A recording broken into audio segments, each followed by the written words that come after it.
This 5-year-old boy weighs 45 kgs.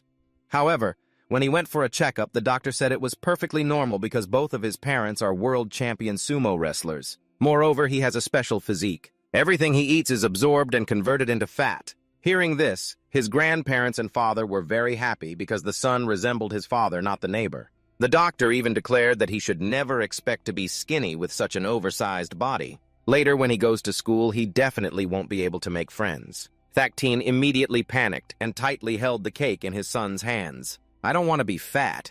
From then on, he trained diligently every day. But his weight didn't decrease at all. At 7 years old, he already weighed 83 kgs. At 9 years old, he could swim continuously for 7 kilometers. He even defeated a baby shark barehanded. But his weight was still 120 kgs. On the night road, racing cars sped by. Suddenly, Thakteen ran crazily through the night, dragging 10 different tires behind him, shocking the street boys. Thakteen, 11 years old, 180. In spring, he vigorously climbed the cliff. In summer, he would hang upside down with one hand. In autumn, Thakteen lifted weights using only one hand. In the cold winter, when snow covered the path, he still trained tirelessly. Now the scene shifts to a very modern school. We see someone plugging an electric cable into a charger on the desk. Lined up are many different disc players. At the same time, the boy is pressing hard on the game controller. He plays while quietly humming his favorite song. At that moment, a paper ball is suddenly thrown straight at his head. In the confused gaze of the teenage girl, she whispers hoarsely, "Go to class playing games. Aren't you afraid the teacher will catch you?" Hearing that, he smirks sarcastically. Confiscate, what a joke. The teacher's mouth is shut. How would she know? I'm sitting where the guardian angel protects the boys and the whole class. Behind me is Thakteen, his body bigger than the teacher's, almost overshadowing the classmates. Thakteen, 16 years old, 210 pounds. What the doctor said when he was little was only half true. Thakteen probably won't be skinny anymore. He really doesn't have many friends. At the same time, the subject teacher speaks up and instructs, "This period, your class will have a discus throw competition. Thien Ka is coming. Thien Ka is coming." The female students immediately respond, "We know, teacher." Thakteen just arrived. All the students' eyes glued to him as if they had just seen a celebrity pass by. Thien Ka. Thien Ka, do you still remember me? On the other side, a female student nearly lost her mind and raised a stack of money. "Dad, Thien Ka, please protect my pocket money for me over here." The girl shouted with a trembling tone, "Thien Ka, yesterday at the school gate I was bullied. Please help me. Thien Ka, help us scare them off." Someone nearby quickly handed over a game console. "Here for you." At that moment, an excited person took out an expensive snack. Thien Ka, next test, please sit in front of me. "Here's a Snickers for you." Thakteen immediately raised his hand to activate no snacking mode. "I don't need Snickers. I'm on a diet. Bring up the bitter melon and celery juice here." "Yes." Hearing this, the person pulled out a cup of greenish juice steaming with a flavor that assaults the taste buds. "Yes, big brother, I just happened to have some for you." Just as Thakteen was sipping through a straw, he suddenly changed his tone. "You guys?" Thakteen rolled his eyes, looking around, seeing the friends crowding and shouting his name like fans meeting an idol. "I consider you guys my friends. You guys treat me like a dad." Still, the students kept calling loudly, "Thien Ka, Thien Ka." At that moment, a ball suddenly hit him square in the face. On Thakteen's face appeared a scratch neither too big nor too small. Across from him, a silver-haired guy stomped hard on the ball with his foot. He pointed and ordered, "Hey, fatty, you're the Class 10 lock boss, right? How did you get so fat?" Right after, the silver-haired guy pleaded, "We're short on money. Can you help us out a bit?" Hearing this, Thakteen stared at him with contempt. "Why do you silver hair act all high and mighty giving us money? I don't get why you're so full of yourself." Interrupted loudly, "What are you still standing there for? Hurry your feet up."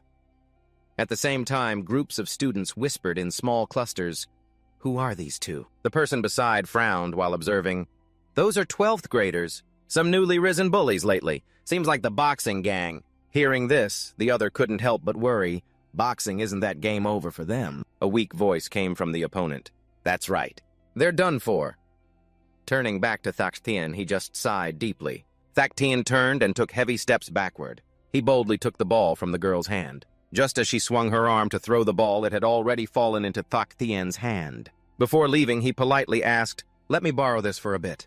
The girl shouted in dissatisfaction, "Thakteen, what are you doing?" Immediately, Thaktian forcefully threw the ball toward the silver and blonde hair. A powerful voice said, "They're finished." Dust rose thickly, then vanished in the blink of an eye. The ball pinned straight into the goal, leaving an indelible mark. A golden voice clearly said, "Because the gangs around here have all been beaten to pieces by Thien Ka." Witnessing the scene, the silver-haired guy gaped in horror. The blonde-faced one turned pale, eyes wide open. Meanwhile, Thaktin stood still without moving. He picked up another ball, eyes blazing as he stared straight at the group. "Yeah!" Seeing that the silver-haired guy fled on all fours, "Just you wait." The blonde shouted while running, "We'll be back!" Right after the fight ended, the group of students grew even more excited. "Dad? Dad. No need to revisit old stories. In short, Thaktian has no enemies. Quietly, he turned his head to look at the girl who had frozen like a statue. After a while, Thaktian relaxed his arm. In another corner, the silver-haired and blonde guys panted heavily like sows. At this point, the blonde, frustrated, couldn't help but yell loudly, "Big Brother Die is so embarrassing!" Without regaining face, how could he survive? Hearing this, he angrily grabbed the silver-haired guy's collar and shook him wildly. "How to get it back, blonde?" "You try telling me how to get it back. Is that even a person that's a tank?" Faced with his strange expression, Blonde became confused. "What should we do now?" Silverhair casually threw the guy aside, hinting revenge isn't impossible. Night fell, scene shifted to an incredibly beautiful area. It was an unusual architecture with strange sounds continuously echoing inside. The basketball court began to shake violently. The spectator seats bounced wildly, too. The goalposts shook more and more fiercely. After a while, Thaktien's whole body kept bouncing. He ran while tightly gripping two weights in his hands. Meanwhile, Blonde secretly stared at Thakhtien, stunned and dazed.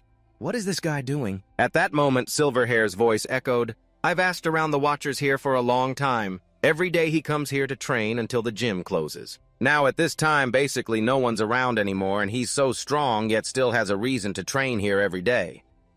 I think..." Blonde looked at Silverhair blankly, suddenly jumped up, then grabbed Blonde's shoulder. "If we keep provoking him like this, I'm afraid we won't be able to run away like today anymore."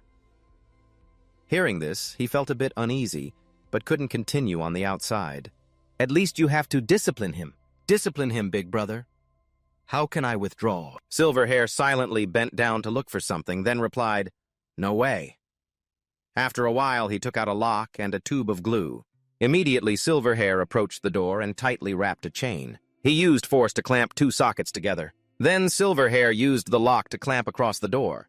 He didn't miss any door, fearing it wasn't secure. Silverhair continued to lock the door with the key, and in a blink the door was completely secured by the final lock. Silverhair wildly grabbed wood and hammered hard. Finally, every step was meticulously completed. Later, Vang Hoi assisted by using glue to brush a straight line down this side. Tokbak calmly took out a cigarette and lit it leisurely, walking down the hallway, ignoring Thaktin, who was locked inside. Immediately after, Tokbak brazenly threw the half-smoked cigarette behind him, only showing a smug smile. Vang Ho didn't forget to turn his head and check again. A few minutes later, Thaktin was still running with all his strength. After a while, he finished the final steps of his run.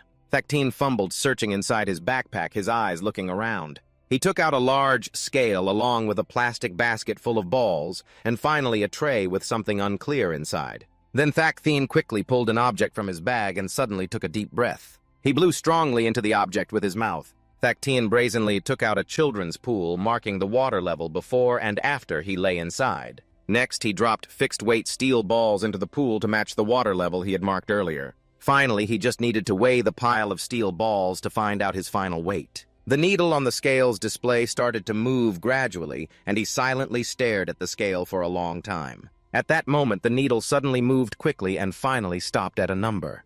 Thaktin immediately calculated mentally 200 plowed 421 kilo. He helplessly shouted, "Oh my god, I could, but I gained 2 more kilograms." Right then, the opposite side suddenly caught fire. Smoke instantly invaded the room, creeping toward where Thaktin was standing. He turned around, bewildered. Smoke hit his face, but at that moment he suddenly snapped awake. Thaktin stood still like a statue, staring intently at the smoke and flames ahead. Without thinking, he immediately grabbed the nearby pool. "Is this real fire?" Thaktin quickly poured water over himself, silently deciding, "Whatever, no point managing so much now, I just have to find a way first." In the urgent situation, Thaktin reached for the door, but with a thud, the door wouldn't open. After a few more sounds, the door outside started to warp.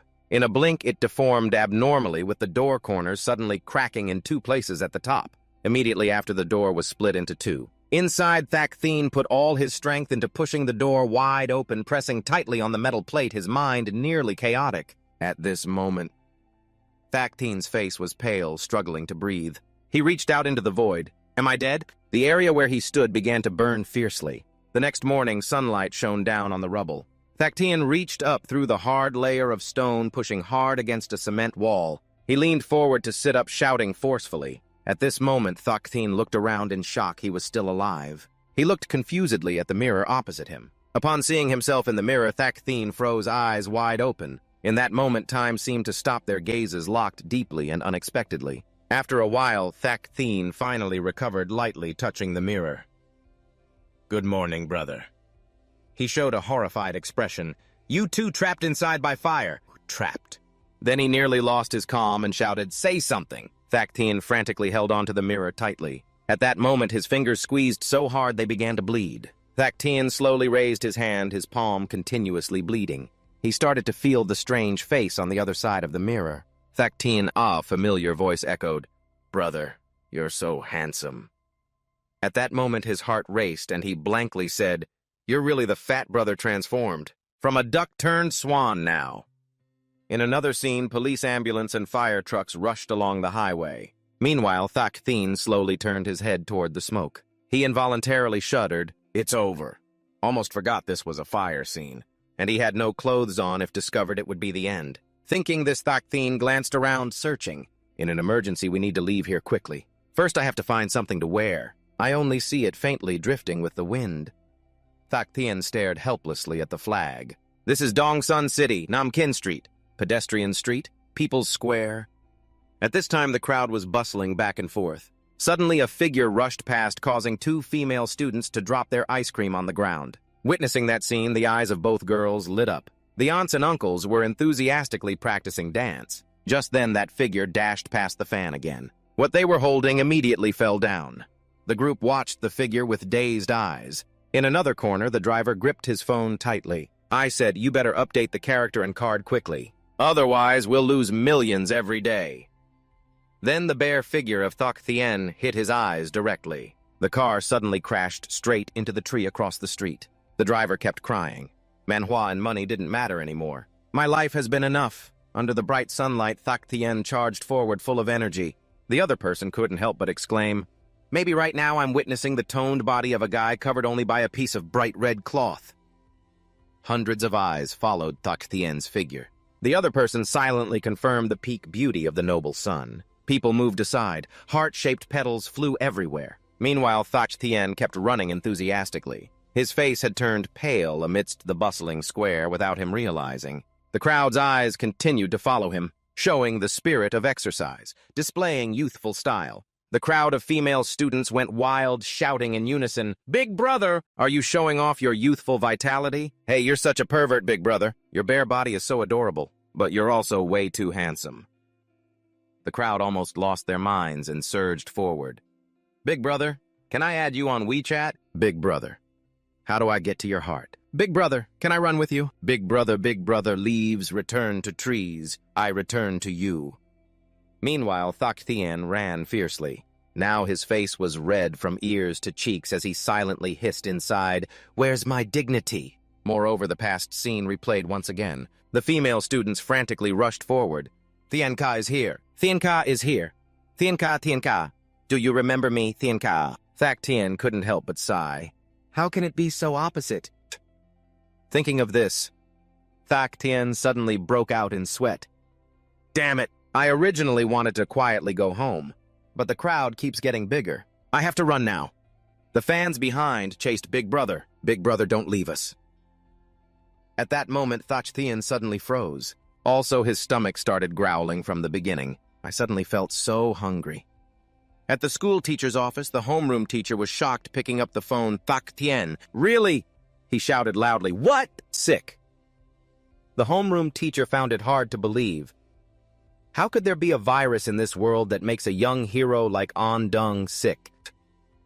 At that moment, the homeroom teacher looked fearfully at the computer screen. Virus T biological risk. A sudden thought flashed in his mind. Humanity is about to perish.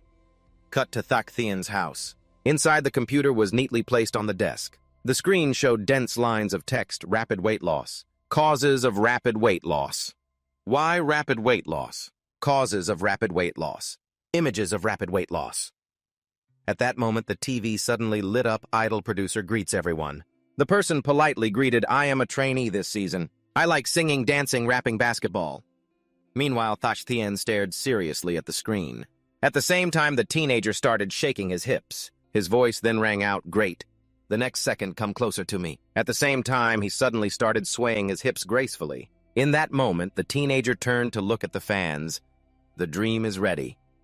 Meanwhile, Thach Thien quickly copied the move of another teenager who flipped upside down onto the ground. Seeing that, he happily joined the rhythm once again, swaying to the "Let Music Go" in round dance of the other teenager. Immediately, Thach Thien spun around and raised his hand in a round motion. Meanwhile, the teenager slowly raised his hand. Hearing the cheers from friends, he quickly jumped to follow. Sweat broke out on his face in an instant. After a while, Thach Thien breathed heavily. Just by following like that, I've already finished the whole dance. It seems like I can imitate all the moves. My body feels light and my skin is smooth, and looking at my appearance compared to others in the group, I don't seem to be any worse. He stared at the mirror and unconsciously touched his cheek. This is a look I never had when I was skinny. Thinking of this, Thach Thien's eyes almost lit up. He couldn't help but smile and wondered, is this a dream? But the physical contact clearly told him this was real. Then Thach Thien laughed out loud comfortably.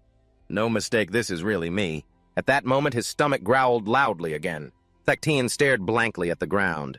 I'm hungry." All he saw was his foot stepping on a pile of trash. Thach Thien quickly made a decision to find some food. Immediately, he walked quickly toward the noodle box. Suddenly, he realized, right, this must be the 5th meal of the day. At that moment, Thach Thien was immersed in happiness, not yet realizing how scary this was. Cut to a scene at Shandong City's 6th People's Hospital in the internal medicine office, marked in English as internal medicine. The chief physician's office. Inside, a decorative plaque hung proudly on the wall, a gift to the chief physician's office. Talented doctor with excellent skills, Hua Tuo, revered for noble medical ethics, 12/2018, from Mrs. Trieu. At the same time, the doctor slammed his hand on the computer screen and clenched his hair with the other. After a while, he calmly spoke. "So this is the patient from yesterday."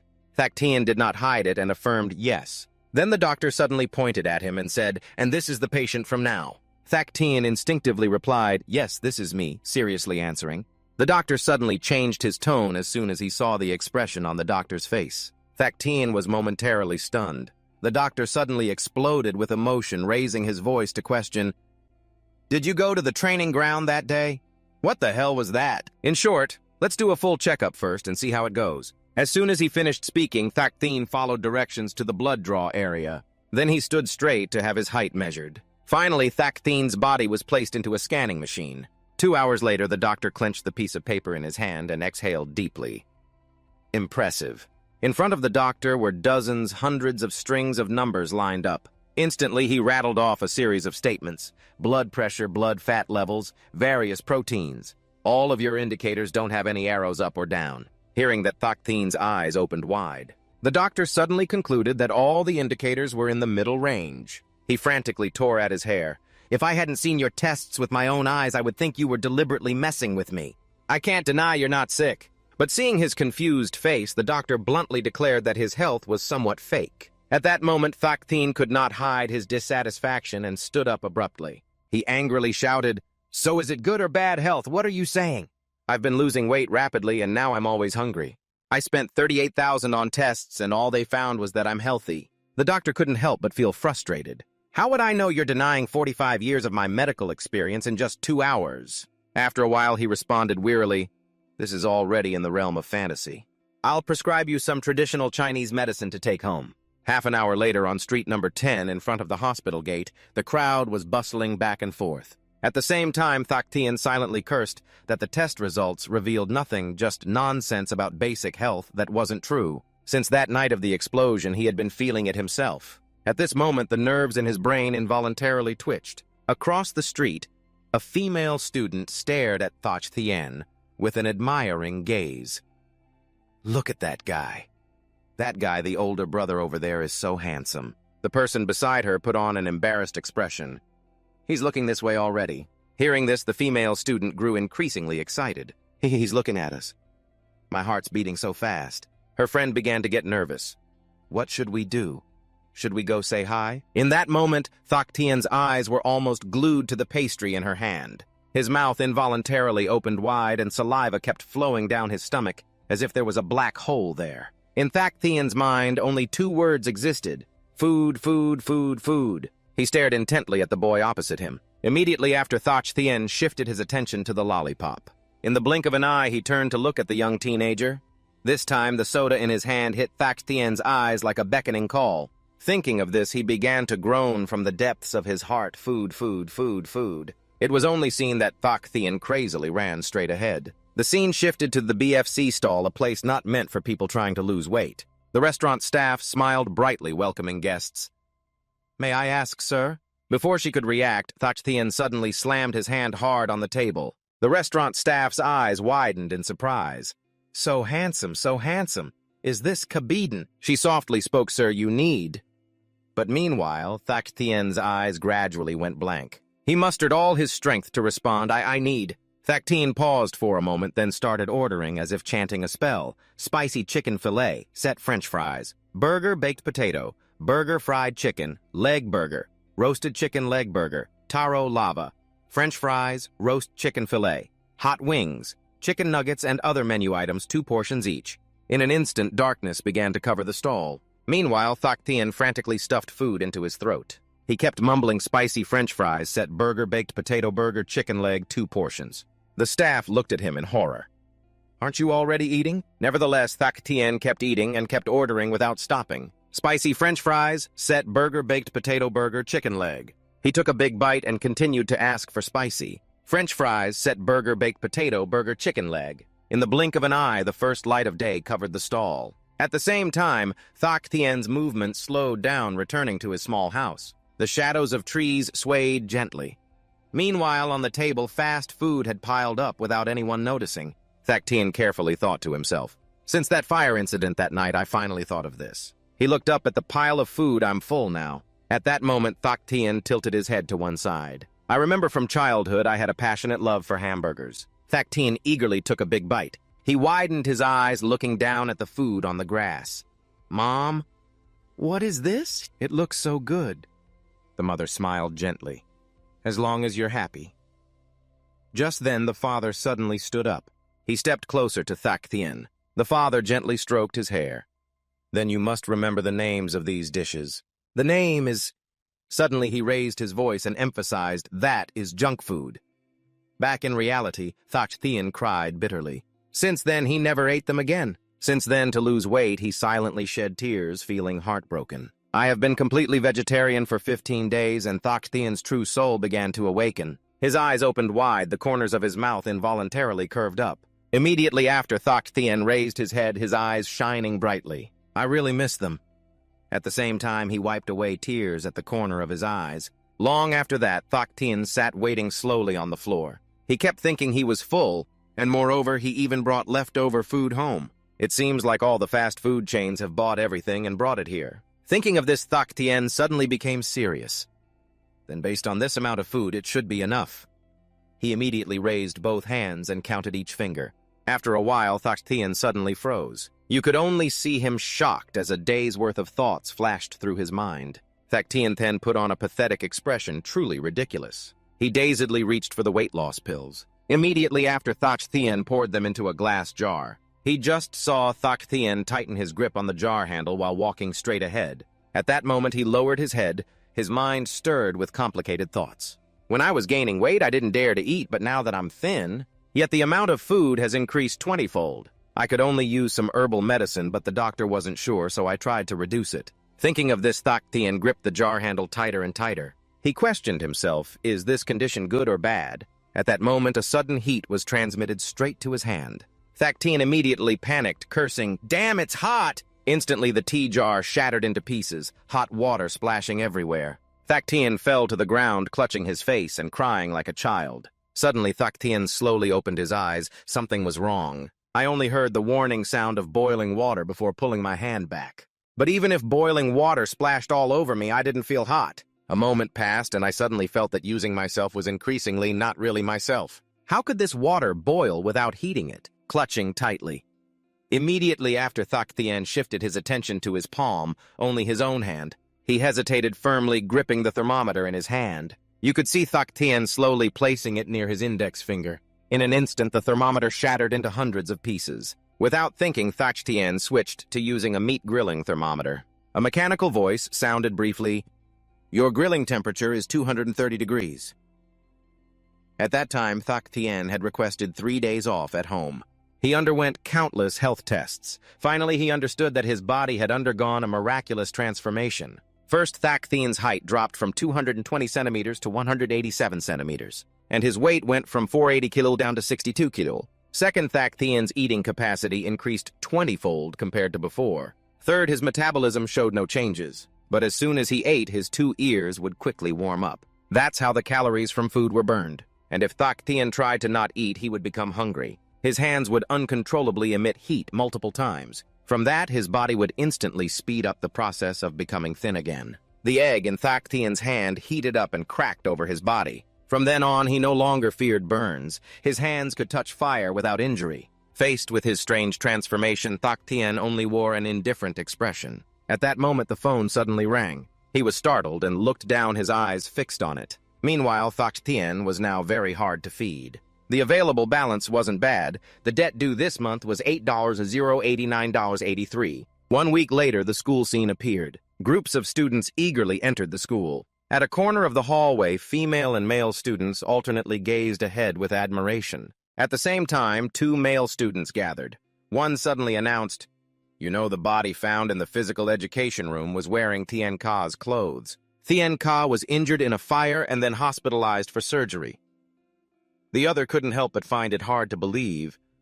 What? Didn't they say he was just sick and asked for leave? At that moment, a voice echoed directly into the group's ears. The male student quietly looked down at the courtyard below, his eyes full of thought. "Thak Thien hasn't been here for 8 days, 5 hours, and 32 minutes now. I miss him." Suddenly, he startled, dropping the water bottle in his hand. Then he relaxed. In front of him was the handsome figure of Thak Thien.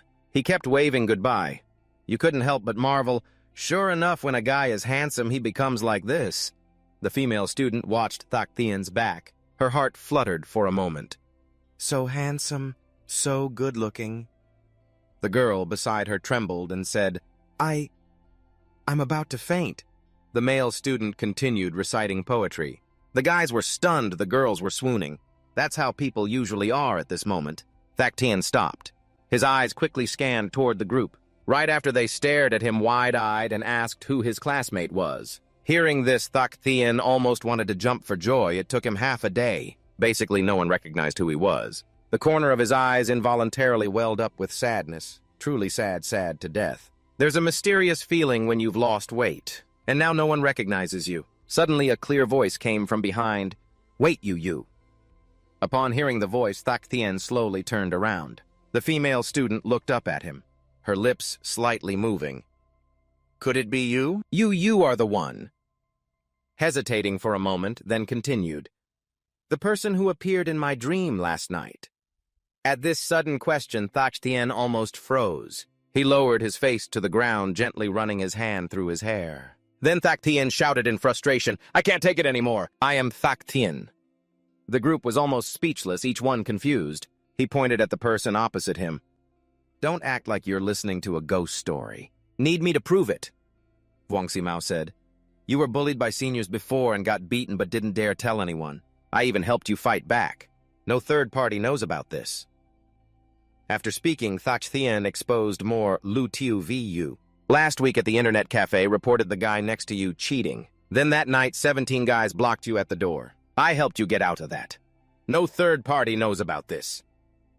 He took a 1-second break, but wildly shouted, "Trio Tak, your head won the fight on Tin Truck Street, but got scared and peed your pants because of some thugs. I stepped in and chased them away. No third party knows." Faced with Thak Thien's firm words, the group was almost motionless. He shouted once more, "Lu Tiu Hua, the Nintendo Switch you gave me was broken." Vuong can attack the maid you bought, got robbed on the way, I helped you chase and get her back. Li Thiet. Vuong, you still owe me 3 cups of bitter melon juice. Stop talking. After a while, the crowd started to stir. It's Thak Thien. Another quietly agreed. Exactly. No doubt about it, it's Thak Thien. In that moment, he couldn't help but wonder, but why did the group of female students almost lose their minds, shouting, "Oh my God, that's Thak Thien!" The person beside her immersed in a dream. He's so handsome from the surgery to suck out fat, it's so good looking. He's shorter now, but still handsome. The female student pretended to fall back. Quick, catch me, I'm fainting. The group of female students looked up at Thak Thien, their hearts fluttering. So different, Dad. The male students turned around one by one, all tearing up. No more little sisters, only moms from now on, girls. Then, while everyone was a bit surprised, the homeroom teacher lightly patted Thach Thien's friend on the back. Last week he was injured in a fire and had surgery to remove excess skin, now he's back. As soon as they saw Thach Thien, the students almost lost their minds, teasing loudly, "Dad, Dad, Dad." Meanwhile, he leisurely sat down. "I'm back at school." After a while, the homeroom teacher took out a book and his voice rose steadily. "Now we will start the lesson." At the same time, Simao sneered coldly, his face showing malice. All you see is him lifting the computer on the desk. Then Simao quickly pulled out the game controller. In a flash, he excitedly pounded on the controller on the desk. Suddenly, a heel appeared. The woman jumped onto the desk, breaking the quiet atmosphere. She began spreading her arms wide, her legs slightly bent to the rhythm. In a small corner, a female student secretly hid her pet cat inside a box under the desk. Meanwhile, a male student blatantly dozed off in class, contrasting with the excited boy controlling a wooden puppet with his hands. In another scene, a male student lowered his head, his teeth grinding loudly. In a flash, the classroom became lively, everyone focused on their own things. Over here, Simao skillfully controlled the game console. Just then a paper was suddenly thrown straight at his head. A female student whispered accusingly, "Studying? Aren't you afraid the teacher will catch you?" Simao replied with a displeased look, "What are you doing?" He didn't pout at all, but sneered, "What are you joking about? He's just a teacher. How could he possibly find out? That guy, as big as an elephant, is back, and I'm sitting behind him guarding the entire school's students." Right after Simao boldly called out loudly, "Father Thak Thien." Hearing that, the homeroom teacher looked up and stared straight at him. Under the cold gaze of the teacher, Simao suddenly felt a chill down his spine. He quickly lifted this computer, then hurriedly hid it inside the desk drawer. On this side, the female student immediately jumped down below. Meanwhile, the young girl hurriedly hid her pet cat into the far corner of the room. The male student had quietly stepped back at some point, while the teenage boy immediately sat up straight, witnessing the scene. The male student blinked in stunned surprise, and the classroom returned to its usual quiet atmosphere. The female student hugged herself tightly, trembling violently. Why? Turning back to the female student, she burst into tears in frustration. "At home, they don't let me practice dancing here." This was clearly the last place where I could pursue my dream. Despite this, the group of students remained silent, attentively watching the homeroom teachers retreating back. At the same time, Thak Thien focused intently on the teacher's lecture. He suddenly turned around, his gaze shifting to the back. Immediately after, Thak Thien waved his hand while flashing a bright smile. That posture of his caught the attention of the introverted female student, who silently screamed, "Damn, he's so handsome."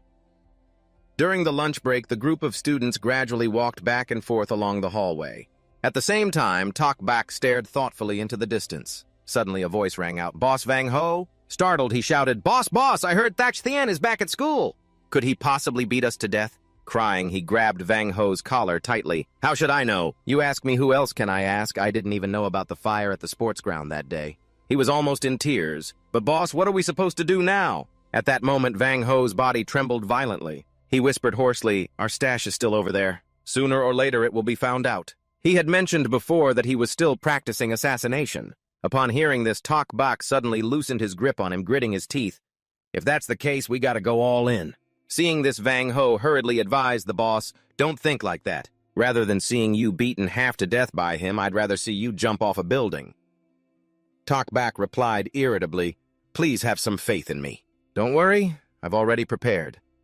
He suddenly whispered into the wind, "Can I sit this one out? I'm scared of dying. He grinned wickedly. Up to you. By the way, do you want to die? Wang Ho answered honestly, no sir, not immediately. Tok Bak turned and gripped his shoulder tightly. But even if you don't join, if he finds out about the arson, he'll still beat you to death. Hearing this, Wang Ho couldn't hide his fear and started crying. He shrank into a corner, mumbling nonstop, I was wrong. If I could do it all over again, I'd be a good person from the start. He clenched his palm tightly and raised his voice to remind, stop crying. I told you I've already prepared. Tok Bak turned his head with a scheming look. Don't you know that since he came back to school, he's lost weight? Rumor is he even had liposuction. This is our chance. Wang Ho was momentarily stunned. He stared at him with a confused expression. After a moment, Tok Bak explained seriously, weight is theoretically very important in a fight, especially since he's the guy weighing up to 400 kilos. He paused and then swept his hand across his neck, as if signaling his current weakness. As soon as he finished speaking, Tok Bak quickly turned away. I think somewhere on a certain street in some old garage. Cut to a bustling building outside showing signs of age while Wang Ho cautiously followed. He glanced around. Boss, this is Tok Bak, no explanations needed. He smiled confidently while looking away. Wang Ho instinctively looked in the direction he indicated. In front of him was Min Vung, a man with a strong physique and a terrifying tattoo, standing next to a man in a suit holding a tight iron rod. Below, the young man defiantly spat. At that moment, the group simultaneously turned to look at them. Right then, Tok Bak spread his arms wide. The notorious gangsters from the 20 nearby streets who were not in jail were all here. Min Vung suddenly interrupted, Hey, kid! His whole body was covered by a dark aura. Min Vung glared at him, his voice hoarse. Did you really come looking for us because of that? The leader of Lu Ho Street remained motionless. At the same time, Min Vung and Then Long burst into a wild laugh. If you dare call us here if you can't make us interested. He licked the blade with his tongue and said, You're going to bleed. The leader of Truk Tin Street Then Long heard this. Tok Bak took a deep breath and replied, How dare you cause trouble without reason? I really came looking for you, big brothers, because of an urgent matter. He loudly affirmed without hesitation, I came to you to help surround and wipe out Thak Thien. At that moment, Min Vung's body suddenly staggered, then he collapsed to the ground. Min Vung slammed his bare hand hard on the ground. Surround and wipe out what? Isn't life good enough? Then Long and Tok Bak hesitated and spoke up. Big brother doesn't care and just shouted that. Didn't you say you called us here to eat hot pot, you bastard? Then Long looked at him cautiously. No, didn't we come to eat crab? The knives are all here.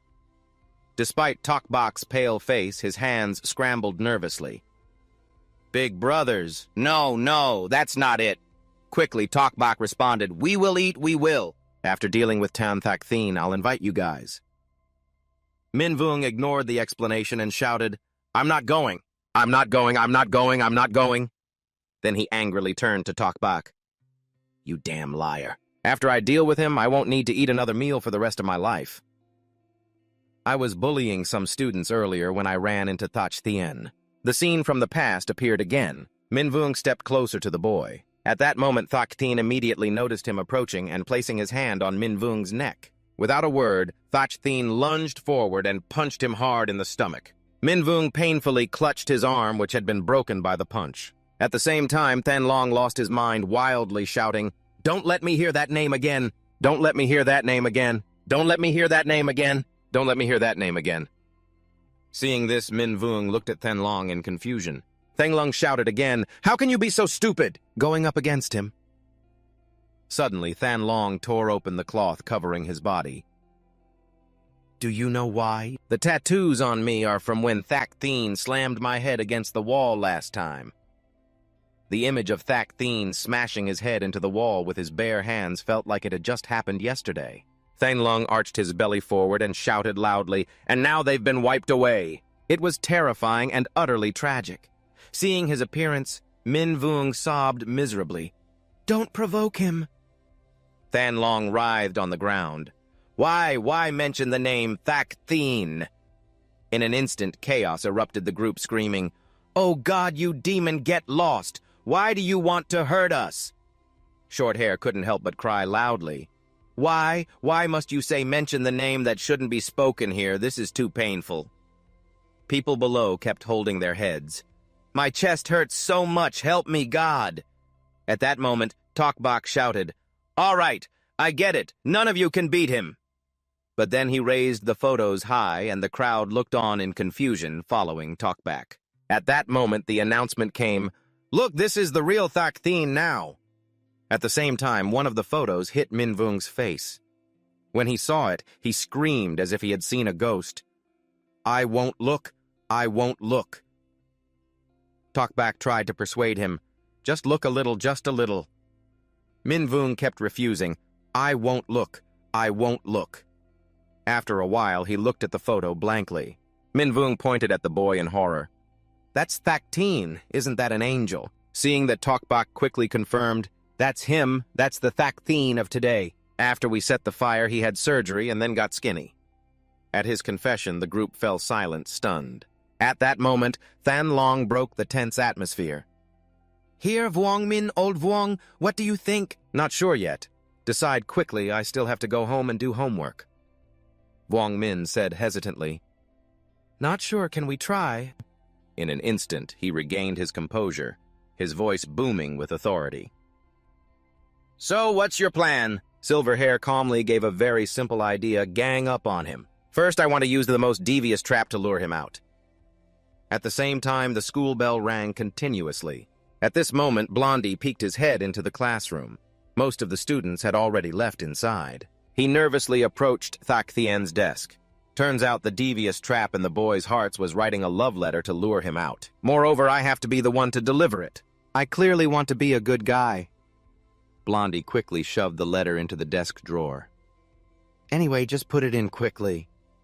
As he stuffed his hand inside, a pile of letters fell out, dropping to the ground with no sign of stopping. Seeing this scene, Blondie was almost frozen. He quickly gathered them into a bag. A sudden thought flashed. Come on, take it and burn them all. Your old man here won't be a good guy anymore. 10 minutes later, Thak Thien walked in from outside, leisurely heading to seat 12. At this moment, Thak Thien quickly pulled out a chair, then suddenly noticed the letter, unconsciously pulling it out. Thak Thien carefully read every line. The letter's heading clearly stated the sender's name was Thak Thien. You've been doing well lately, making me really like you, so after class, hurry here to Street 20, Area 20, Alley 20. We'll gather to confess. Don't bring weapons. If you dare, so do we. If you don't come, you're a coward. As he read the last sentence, Thak Thien fell into a silent state. After a moment, his expression turned angry. 2 hours later, sunlight gradually gave way to dusk. At the same time, 2 male students happily walked past an alley. In another scene, the thugs began to surround Thak Thien. Without flinching, he just looked at them with an indifferent gaze. Meanwhile, the group gave Thak Thien hostile looks. Suddenly, Silverhair shouted to get his attention. Thak Thien! He aggressively stepped forward. You didn't expect this, did you? Maybe you're still lost in fantasies about the girls, huh? Silverhair slammed his hand on his chest. Today is the day you die. Seeing him, Thak Thien remained silent. After a long moment, he spoke in a deep voice. No wonder someone wrote a love letter with such an ultimatum. Truly a familiar and adorable face. Speaking of which, Thak Thien stomped his foot hard. You guys... He looked at the group lovingly. Itchy for a fight, huh? And hearing this, Silverhair strained his neck and yelled, You insolent bastard! We're all ruthless killers, you damn scoundrel! He immediately spun around and shouted behind him, You dare to look down on us! Meanwhile, the thugs had already obediently crossed their arms. Vuong Min trembled uncontrollably. Tienka, good morning, we're just passing by. Than Long quickly interrupted. Don't misunderstand, Tienka. We're just out for a walk, just a walk. Seeing the group's rapid change, Silverhair angrily questioned, Hey, weren't we here to beat him up? Before Silverhair finished, Vuong Min quickly covered his mouth and Than Long also clamped his mouth shut. At this moment, Vuong Min angrily cursed, All right, enough, are you tired of living? Don't go looking for your own death and drag us along. Than Long hurriedly explained, Thak Thien, you bastard, don't overthink, we're just going to eat hot pot. No way, Crab. Silverhair struggled wildly. Damn it, let me go. But on the other side, Thak Thien put on an indifferent expression. So that's it, definitely itching for a fight. He slowly raised his arm, his gaze sharpening.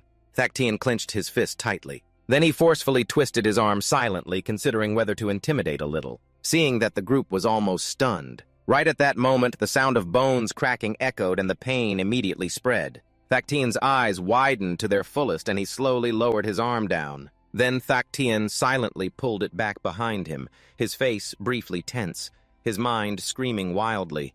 Pain. It hurts so much it feels like bones breaking. No, this shouldn't be. It shouldn't be like this. Could it be that the body's design is actually making me weaker? Thak Tien's face turned pale. What the heck is this? This is like being in boiling oil. Handsome. What's the use of being handsome? He helplessly collapsed to the ground. The strength he had once gotten used to only started to be craved after losing it. Thak Tien looked after his former self's back. I yearn for power.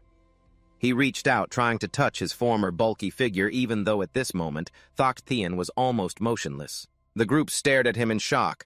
Thak Tien, what's wrong with him? Why does he freeze right after throwing a punch?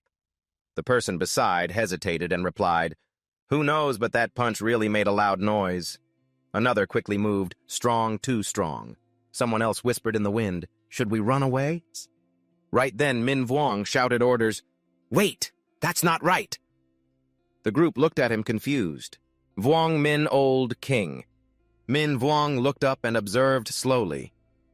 If this was the old Thak Tien, this wall would have long been broken, but right now it's still intact.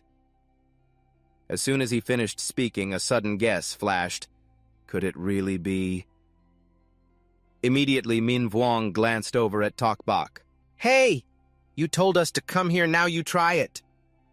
Momentarily stunned. What? What are you doing? At Min Vuong's suggestion, Tok Bak's whole body trembled involuntarily. After a moment, he forced a friendly smile. As soon as Thien Ka saw Tok Bak, Thak Tien put on an indifferent expression. Tok Bak raised his hand and waved, forcing a smile. Thien Ka, this is just a misunderstanding. Thien Ka will always be my big brother. How could we dare to mess with you? Hearing this, Thak Tien didn't even bother to listen and just scoffed. Meanwhile, Tok Bak didn't give up. He stepped closer, trying to get friendly.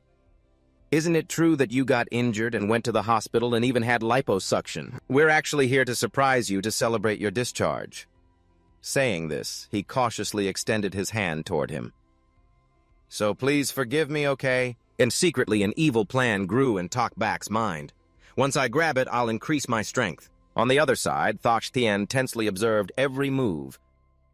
Is this a test? He helplessly looked up at his bleeding arm. But at that moment, Thak Tien's eyes lit up. His palm began to radiate heat. Immediately, Thak Tien raised his hand toward Tok Bak and sneered, Fine, if that's what you want, don't blame me. Thak Tien quickly grabbed his hand tightly, and the heat transferred into Tok Bak's hand. He screamed in pain and collapsed to the ground. Tok Bak shouted wildly, his body thrashing non-stop. At the same time, Thak Tien grit his teeth with a tense expression and faced Tok Bak again. He screamed miserably. Witnessing this, Min Vuong's group stared wide-eyed and mouth agape. They all started running away. Shouts echoed through an alley. Thak Tien is still the devilish Thak Tien saved my life. Before leaving, a man boldly threatened, You tricked us into coming here. It's like giving up your life. Next time I'll kill you in an instant. The group ran off to the other side. At the same time, Tok Bak's entire body collapsed to the ground. Only then did Thak Tien come back to his senses. He looked down at his palm, radiating heat. Immediately after, Thak Tien's body involuntarily leaned back. He breathed out with difficulty, his mind extremely complicated. Just his struggling almost made me lose grip. I almost got knocked down by him. Also, I'm too hungry. I was originally going out to buy food, but got too tired. Thak Tien's eyelashes slowly closed. He couldn't help but feel confused. Am I really this exhausted? What's going on with my body? Before passing out, Thak Tien still worried. This hand is tied up so tight. What am I going to do later? In an instant, his eyes shut tightly. Then Thak Tien fell face first onto the ground. His body lay alone on the cold floor. At that moment, a beam of light shone down on Thak Tien. A female student suddenly appeared. She slowly walked up to him, her eyes suddenly darkening, only to see the object in her hand emitting a strange glow. Somewhere at some school, a very chubby kid. At the same time, a man puffed on a cigarette, a malicious smile curling on his lips. "It's really hot." Then he frowned, looking down at the chubby kid. "Have you remembered the cool stuff we need yet?" The kid quickly banged his head on the ground. "Yes, I remember now." The life of the chubby kid was a constant battle with his own fat. After a while, he hesitantly asked, "So, this time can I give the money?" Before he finished speaking, the man immediately straightened up and punched the door beside him. The man shouted loudly, "Quickly beg us!" Seeing this, the chubby kid panicked and lowered his head. "I beg you, boss, please don't hit me." This chubby kid had been bullied at school for 3 years because of his size. At this moment, the chubby kid lightly pulled on the thin edge of his wallet. The moment he saw it, his face instantly turned pale. The chubby kid helplessly looked down at the remaining money. It's only the start of the month, but the living expenses have already dropped below 300.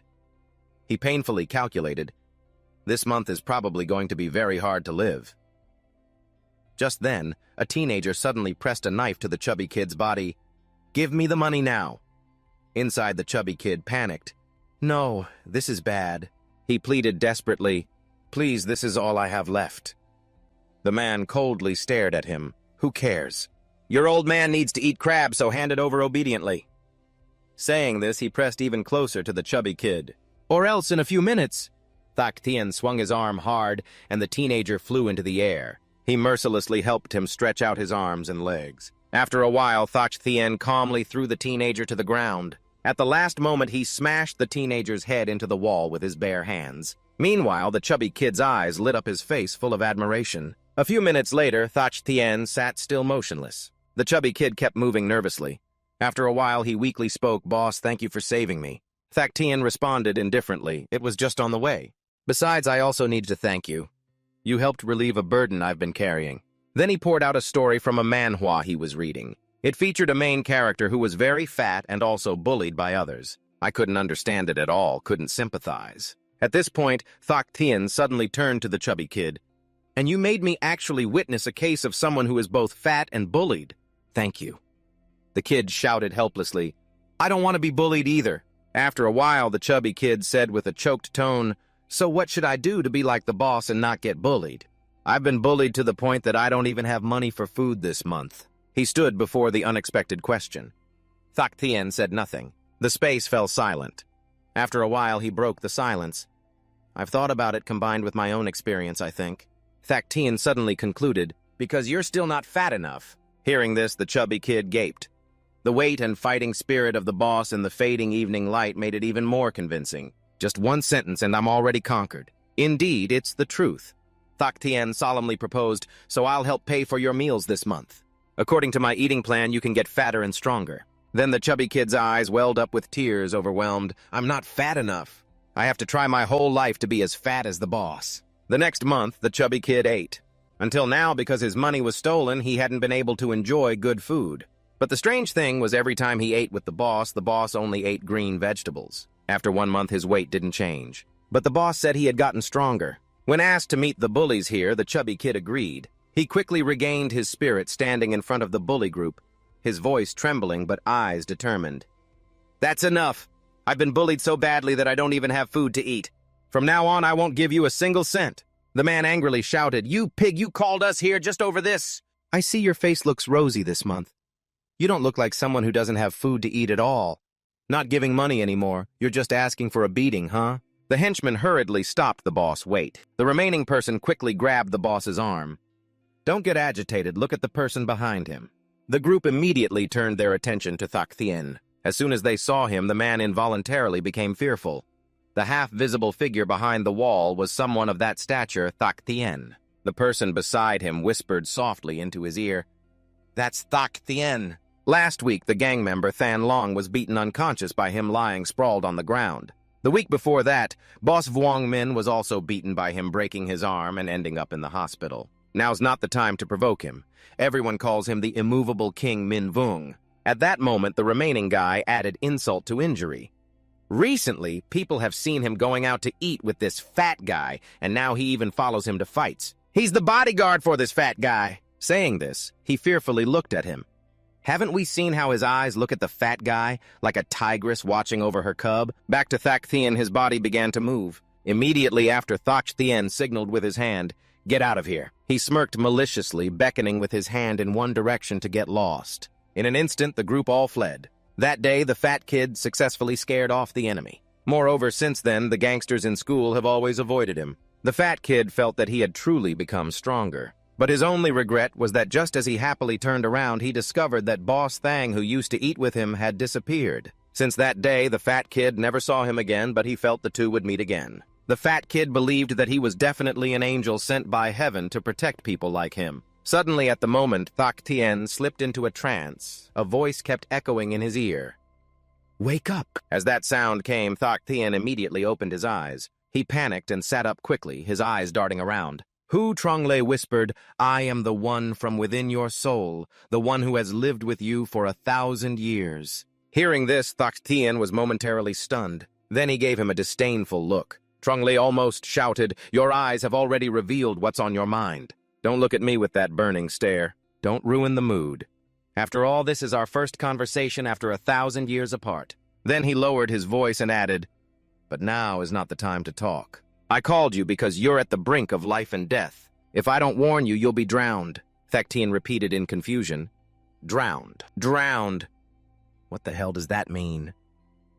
Tronglei didn't bother explaining. He sternly reminded, in short, "Wake up from this trance, quickly. Later, when you're alone, I'll explain everything between us." As soon as the words ended, the real Thach Thien's eyes slowly opened. At the same moment, the female student frantically poured a bottle of Coca-Cola down his throat. Thach Thien sat up abruptly, water continuously spilling from his mouth. A few minutes later, the female student clasped her hands as if summoning a classmate's spirit. "Thach Thien, you're awake. Sorry, only when I mentioned food did your body react. I thought that might wake you up." Thach Thien looked at her dazed. "Wait, what's the situation now?" "Who are you?" The female student suddenly pointed at herself. "Classmate Thach Thien.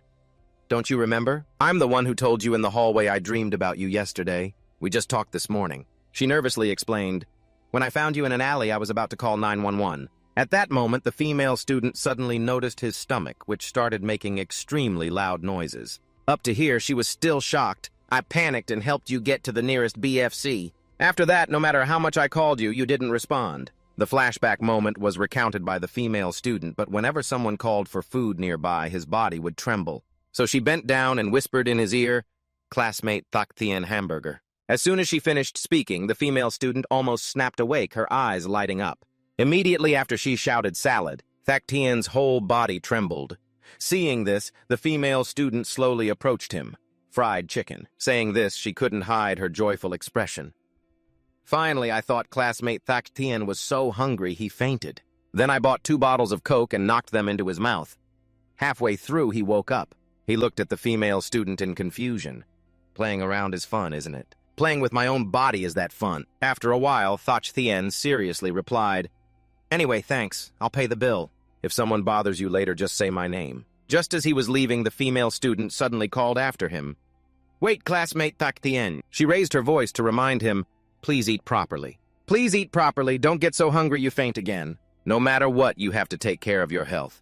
Hearing this, Thach Thien's cheeks and ears suddenly flushed red. After a moment, the female student couldn't contain her excitement and held out her phone to him. "And here's my WeChat ID." But just like that, Thach Thien finally got home that night, not forgetting to bring a large amount of midnight snacks with him. He always remembered that dream before waking up.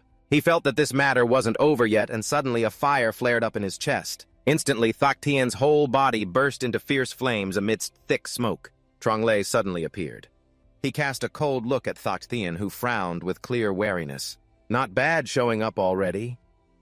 Thach Thien stared at him unconsciously, and in this situation it really felt like a classic scene from the internet, even down to the hair color. Thinking this, he bit his lip in anger, pretending to be calm. Then Thach Thien grabbed his staff, tightly frustrated, and pointed it at Tronglei. "What exactly are you playing at? Say it all in 3 sentences. Everyone's fought me before, and now I don't mind fighting some weird stuff to gain experience." Hearing this, he looked confused and pointed at himself. "Who am I?" Then Tronglei quietly looked at Thach Thien with deep eyes born from fire awakening from fire. "For now, I am once again by your side. My name is Tronglei, also called Truk Dung, deeply asleep in your soul, your soulmate from 1,000 years ago. Thak Tien was almost insane at this point, angrily gripping the wooden staff. 3 sentences done, but you still haven't clearly said what exactly you are. Seeing Thak Tien's unusual expression, Trong Lei went blank, then suddenly exhaled, impatient.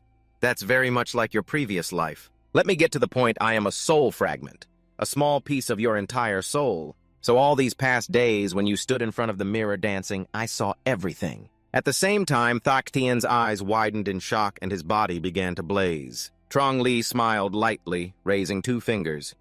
The changes in your body right now are because of me. The more Thak Tien listened, the more upset he felt inside. At the last moment, Trong Lei emphasized each word. I truly am your soulmate, but not in this life, only when I was alive. Saying this, he suddenly pressed close to him. In your past life, you were my woman, young man. Immediately, Thak Tien swung the wooden staff hard at Trong Lei's face. Outside, the house shook violently, and the sounds were extremely piercing. In a flash, Trong Lei appeared with a bruised face, quickly speaking, "What are you doing? Stop. Speak slowly." At the same time, Thak Tien suddenly looked down at his palm, then looked up at Trong Lei, smiling maliciously. Sure enough, hearing such straightforward 3 sentences was quite a shock, so I couldn't help it, Thak Tien said calmly. So now you can hit through walls. He quickly urged calm down. You've gone dark. At this moment, Trong Lei couldn't hide his irritation, emphasizing each word. You had to suffer a big blow. Just woke up and found out you're a guy. Back then, people called you Little DM all day long, and now in this life, you've become a boy. Thak Tien held the boy, shrinking his mind, seeming drained. Little DM. That name sounds like I've heard it somewhere before. Thinking of this, he nearly snapped awake, I remember now. Deep memories, those scattered scenes at that moment. Thak Tien suddenly appeared in a fragment of memory. At the same time, Trong Lei smiled excitedly. Little DM. I'm going to manage the tribe now. This is the breakfast I left by your bed. Then he took out a pile of pure gold, boasting non-stop, I've already given you this month's salary. Wake up early, okay? The woman suddenly cawed, dissatisfied, shouting, Get lost, damn it! Get lost. Still, Trong Lei wasn't upset. He just smiled awkwardly. Yes, I'm going right now. This personality of hers is really cute. As soon as he finished speaking, Trong Lei hopped with both legs and quickly stepped outside. Inside, the woman still kept her eyes tightly shut. At that moment, she slightly opened one eye. Right after confirming that Trong Lei had left, the woman jumped off the bed. From inside the wardrobe, Xiao Diem flung the door wide open. The woman's eyes shone brightly. Her mouth involuntarily curved up. Come on. Xiao Diem, that stinky man is finally gone. He smiled with excitement. Baby, I've missed you to death. Immediately after, the two rushed to hug tightly. At this moment, Xiao Diem raised a suggestion. Can we use his money to go shopping later? The woman agreed without hesitation. Up to you. I just want to be with you. In that moment, the lovers clung tightly to each other. Witnessing that scene, Thak Tien furrowed his brows tightly, mouth agape, returning to reality. He was almost stunned. This is a memory from a past life. Moreover, viewed from a third-person perspective. Seeing this, Trong Lei interrupted. What? You remembered. You remembered some things about Xiao Diem, even though the memories from the past life have nothing to do with this life. Thak Tien stared at him. He suddenly felt a bit sorry for him. Thak Trong Lei spoke in a low voice, his tone slow. Let me explain. After you lose weight, your hands will sometimes emit heat, even smoke. Because of this, your body has my fire element. He looked straight into Thak Tien's eyes with a complex gaze. I'm also considered one of the longest practitioners of the fire cultivation system in the world, called the Fire God. So the price for his life. One day near a mountain called Sandbang of Bat Chu, a rock shattered and fell from the sky. At that moment, a man accidentally bumped into Trong Lei. As soon as he saw him, he panicked and shouted, Fire God! Great Fire God! Hearing this, Trong Lei asked, annoyed, Why are you so panicked? Why panic enough to break 2 of my ribs with your head? It's just falling rocks, don't move. You all stand behind me now. As soon as he finished speaking, he raised his arm without hesitation. The rock kept falling. Trong Lei kept shouting. Amid the chaos, the group scrambled to run away. Then the rock crashed down, crushing Trong Lei. One of them showed pity. Elder. The Great Fire. God Elder is dead. The person nearby softly questioned, Why didn't the elder run away? Why be so foolish? The other spoke resentfully. That's how Trong Lei died. On the way back, he kept complaining about the big rock. Before dying, Trong Lei was carried back by the tribe. Then he fixed his fire element along with his lingering soul inside his wife's soul. When seeing Trong Lei, the woman unconsciously flinched. He leaned close to her. Wife, don't forget. Don't forget. Trong Lei spoke earnestly. After I die, you must burn yourself. According to the nature of Trong Lei's fire element, letting the fire burn herself would not only cause no harm, but also allow his lingering soul to absorb energy and awaken. That way he could continue loving Xiao Diem Diem. But she basically didn't understand my words 3 months before I died. Later, the woman's face became gaunt as she frantically consumed this fire element of Trong Lei. Although it can burn everything, it requires continuous fuel and can even absorb the host's energy. Without anything left to burn, it will burn the heart and lungs. Nearby, the farmer looked at her in confusion. Who is that starving to death in the field? The person beside immediately responded, Fire God's wife. The other person blankly repeated, Fire God. The man quickly explained, the one who liked to show off after winning but was pinned down to death. At that time, resources were too scarce, so little Diem didn't last long and starved to death unexpectedly. At the same time, Thak Thien froze, surprised really. He looked up at Trong Lei with pity. In short, don't grieve too much, she never loved you. He barely heard it, his lips gently moving. But I really miss her. She had a very beautiful body. Hearing that, Thak Thien glared to warn, Are you crazy? Don't say that while coming closer to me. Trong Lei stopped, made a noble hand gesture, then bowed slightly with a casual disrespect. That was you over 10 centuries ago, now it no longer concerns you. For thousands of years since then, no matter how accurate, you have never been burned by fire. How unlucky. Then he suddenly smiled. Until recently, you finally were burned by fire, congratulations. Thak Thien stood dumbfounded, his eyes half open. Hearing those words naturally made him want to curse. What should he do? Trong Lei calmly declared, In short, I have awakened, and the fire fate in your body was burned from that point. He softly explained, That's also why something unusual is happening to your body. Simply put, your body is a furnace and my fire fate is the flame. Every word of Trong Lei echoed in his ears, the smoldering heat from your hand and the fuel at the last moment. He gave a brief conclusion, It is your body. Thak Thien froze for 2 seconds, then shouted, Is there no way to shut down this broken furnace? He only gave a faint smile. If I dared to leave it behind, of course, I would have a way to control it. Hearing this, he almost regained his spirit. Trong Lei suddenly said with a naive look, But I forgot I'm just a remnant soul fragment. Thousands of years have passed, and I've forgotten many cultivation techniques. Thak Thien hesitated. Their eyes met, and immediately he rushed forward, grabbing Trong Lei's collar. Then what the hell are you talking about? He shouted in fear. Let me go! Don't hit me! Although this feeling was very similar to his past life self, Thak Thien roared in fury. Get lost with your fire soul! Get out of my body! In that moment, his eyes almost shot fire. Suddenly, the gurgling sound from his stomach reached Thak Thien's ears. He clutched his belly and collapsed on the floor, screaming wildly, Damn it! Thak Thien blankly stared at the ceiling. The gurgling from his stomach made him realize it was mealtime now. He hadn't eaten anything for 2 hours since returning home. So finally, up till now, the worst thing was hunger and the harsh truth hitting him together. Before him was a dark patch that seemed to make him faint right in front of this bastard's exit. At this moment, Thak Thien quickly grabbed his phone and swiped through his expenses. Finally, Thak Thien stopped at the last balance. His face turned pale. What the hell, spending more than income? At this time, it was really dark. In this emergency, Thak Thien spoke weakly. Fire God, fire God, fire God, huh? Trong Lei was momentarily frightened. Why do you still want to hit me? He angrily retorted. Hit you my ass, I'm so hungry I can't move, almost starving to death. I'm just cleaning up leftover food on the table, the fruit I already peeled a bunch. Quickly bring me those 8 packets. Lots of oil, salt, and fat, I love them to hell with them. Later, Thak Thien kept eating the 8 noodles in his hand, not knowing how much time had passed. The table was piled high with plastic boxes from the 8 noodles. Finally, Thak Thien excitedly slammed his hand on the table, threw his head back, and exhaled. a throat-burning breath laughing hoarsely. Alive again, spicy broth really is lethal. Didn't expect it to be so delicious, plus lots of oil, salt, and calories. Truly a straight path right to my stomach.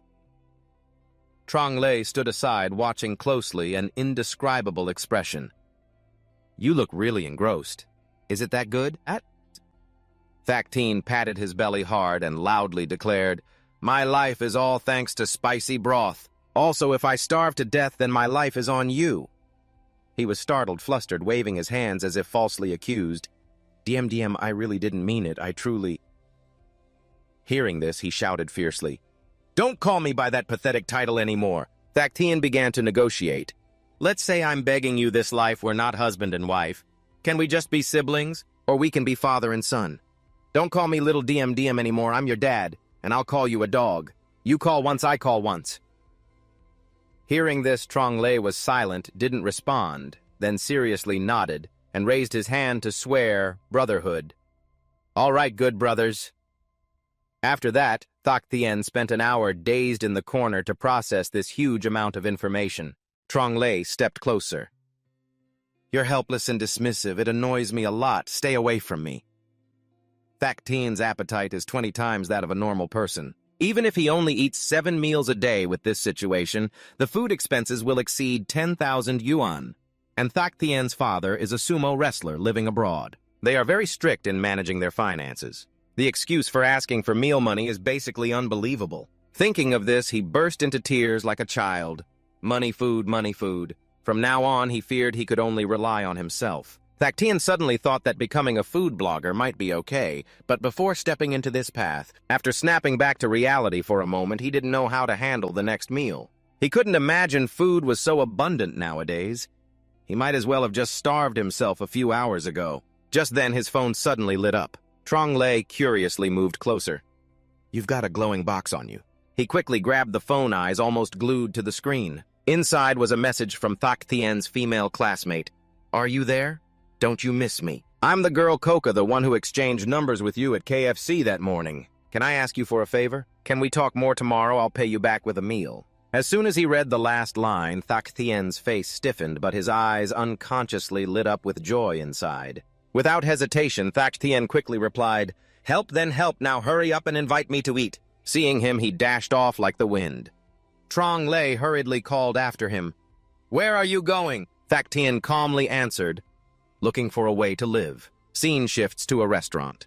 This place has a strong, old-fashioned vibe. At the same time, the female student and Thak Tien sat properly at the table. Thak Tien devoured the food wildly, his mouth moving non-stop. Sorry for making you wait so late. I'm at death's door. She was momentarily startled. At death's door. The female student puffed out her chest as if about to say the most important thing of her life. Anyway, I'll be straightforward. Hearing that, he turned to her seriously and said, Who's bullying you? The female student quickly suggested to classmate Thak Tien, Can you come work at my place? Upon this invitation, Thak Tien waited for her to lead, and she spoke quickly as if afraid of being interrupted. My family runs a gym. After you go back to school, I've already planned this, so you can work at my place for a while, zero pay, during which you'll take some promotional photos.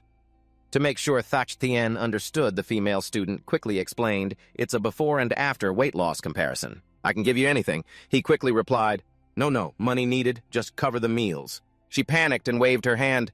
This isn't a loss. Already given to you, Thak Tien confirmed again. It's okay, just feel free. Scene shifts to the gym. Change yourself. Thak Tien's chubby figure was prominently hung at the entrance. The cover emphasized a brave person daring to face their own weight. Gym to change yourself, get a card, and you'll lose weight. On the opposite side, a crowd rushed in. Everyone was trying hard to compete. The female student looked at the crowd in astonishment.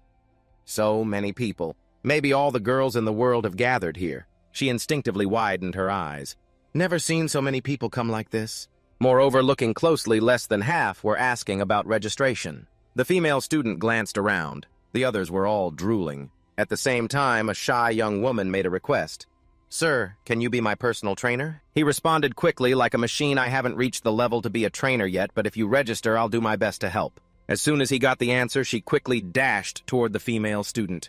The young woman slammed down a 3-year membership registration form on the counter. Turning back to Thak Tien, the The woman suddenly interrupted. Can I touch your chest? She shyly explained because she wanted to understand a bit about the effect after working out. Thaktian lowered his head, observing every gesture of the woman. Immediately after, he straightforwardly placed his hand on his own chest. Faced with this sudden action, the woman's cheeks flushed bright red. Meanwhile, Thaktian showed an expressionless face. In his mind, sounds echoed like memories. That familiar feeling had been experienced many times before, just like a boy in school rushing over calling him dad. Thaktian silently thought, except it's a bit lighter, there's no difference. At the same time, the woman frantically ran to the senior member female student, the 5-year session before at the Brave Tokiwa Hot Pot Club. The female student excitedly stood up. Big boss, what do you want to eat? In just one morning, the club already has over 300 members. We could even pay in gold. Hearing that, Thaktian carefully flipped through the menu. Then he said calmly, then order 5 portions of each dish. Her eyes widened. Huh? Eating that much, do you want to get fat again? The female student sadly took out her wallet, but ultimately had to work hard to care for this money-making tree. Although it's a bit expensive, I'll pay myself. Thaktian's mind silently prayed, if only I could turn back time, that would be great. He lowered his voice and explained more later. Thaktian set another condition. I hope dinner can be at the quietest time possible at the training ground. I need to train alone a bit for my body. Saying this, he once again stared at his hand radiating heat. The first survival issue has been resolved. Next is how to become stronger. I have to take the initiative. Thaktian learned in high school that in fighting there are 2 schools of thought. First, the person Thaktian is so fat that no one can match him. Second, it's said the protagonist is not a student, but the homeroom teacher. The female student bowed her head, breathing heavily. Teacher, please forgive me. She pleaded earnestly, I was studying late last night, so I was late today. The homeroom teacher suddenly interrupted, no. The female student looked up confused. Huh? He whispered for her not to move. The homeroom teacher knelt down and adjusted her uniform's hem. Your bow is crooked. Even if scared, you have to prepare yourself beautifully so the teacher can let you in. He pushed his glasses up gently. Being late is being late. What needs to be remembered still must be remembered, but no matter what, don't stay up late anymore. You all are teacher Lam Fa Thien's most beloved students, 28 years old, homeroom supervisor, speaking carefully. Once forgiven, the female student quickly ran into class. At this moment, the homeroom teacher suddenly turned around, so the next student stepped forward. He sternly questioned, It's already 10 o'clock and you're late too. What about your right hand? Silverhair snapped. Stop whining. Let your dad in. Your dad fell and got hurt. Hearing this, the homeroom teacher's mouth twitched repeatedly. No, that's not right. He immediately judged. This is a burn. The homeroom teacher glared at him. What happened? You weren't fighting, were you? No matter how you look at it, someone has hurt the teacher's beloved student. The legend related to Lam Fa Thien happened 4 years ago. He supervised an exam at some point. 4 years ago, the entire schoolroom fell into silence. At the same time, Min Vuong sneaked a glance towards the teacher's desk. He darted his eyes down at the cheat sheet, writing frantically. At that moment, Fa Thien suddenly slapped Min Vuong's shoulder hard. He didn't look at him, but whispered, Student, don't cheat hand over the cheat sheet now. Hearing this, Min Vuong put on a smug face. He slammed the table hard and stood up abruptly. Min Vuong angrily grabbed Fa Thien's collar. Hey, how old are you to dare boss me around? He spoke in a cold voice. I'll say it again, you're a student and cheating is forbidden, hand it over now. At this moment, Min Vuong looked down in horror. His grip was very strong. He couldn't help but feel a bit surprised. Moreover, he couldn't let go. Immediately, Min Vuong declared bluntly, Your dad isn't doing this anymore, submit your paper. Before leaving, he didn't forget to threaten, just wait. Give it to me. As soon as he said that, Min Vuong slammed the door shut. Meanwhile, Fa Thien pushed his glasses up lightly, his gaze fixed on him. A student cheating during an exam, acting so arrogantly, must have a reason. He seemed to be considered the school's top gangster to the point that teachers turned a blind eye. The biggest local gang boss here is actually his older brother. Min Vuong clenched his palm. So right after school that day, as soon as Fa Thien went outside, he saw him. At the same time, the thug stomped out his cigarette underfoot. Step by step, he approached him.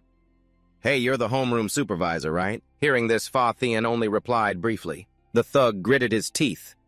I'm saying having bloody scenes right in front of the school gate isn't good. How about coming with us for a little trip? Seeing that he just gave him a cold glare. Lam Fa Thien was taken away. But that matter didn't end so simply. 7:45 p.m. Lam Fa Thien was taken hostage and left the school on a motorcycle. At 8 p.m., some students who knew about this couldn't hold back and reported to the police. At 9:10 p.m., police raided the usual hangout of the notorious gangsters. Then the police threw the door wide open.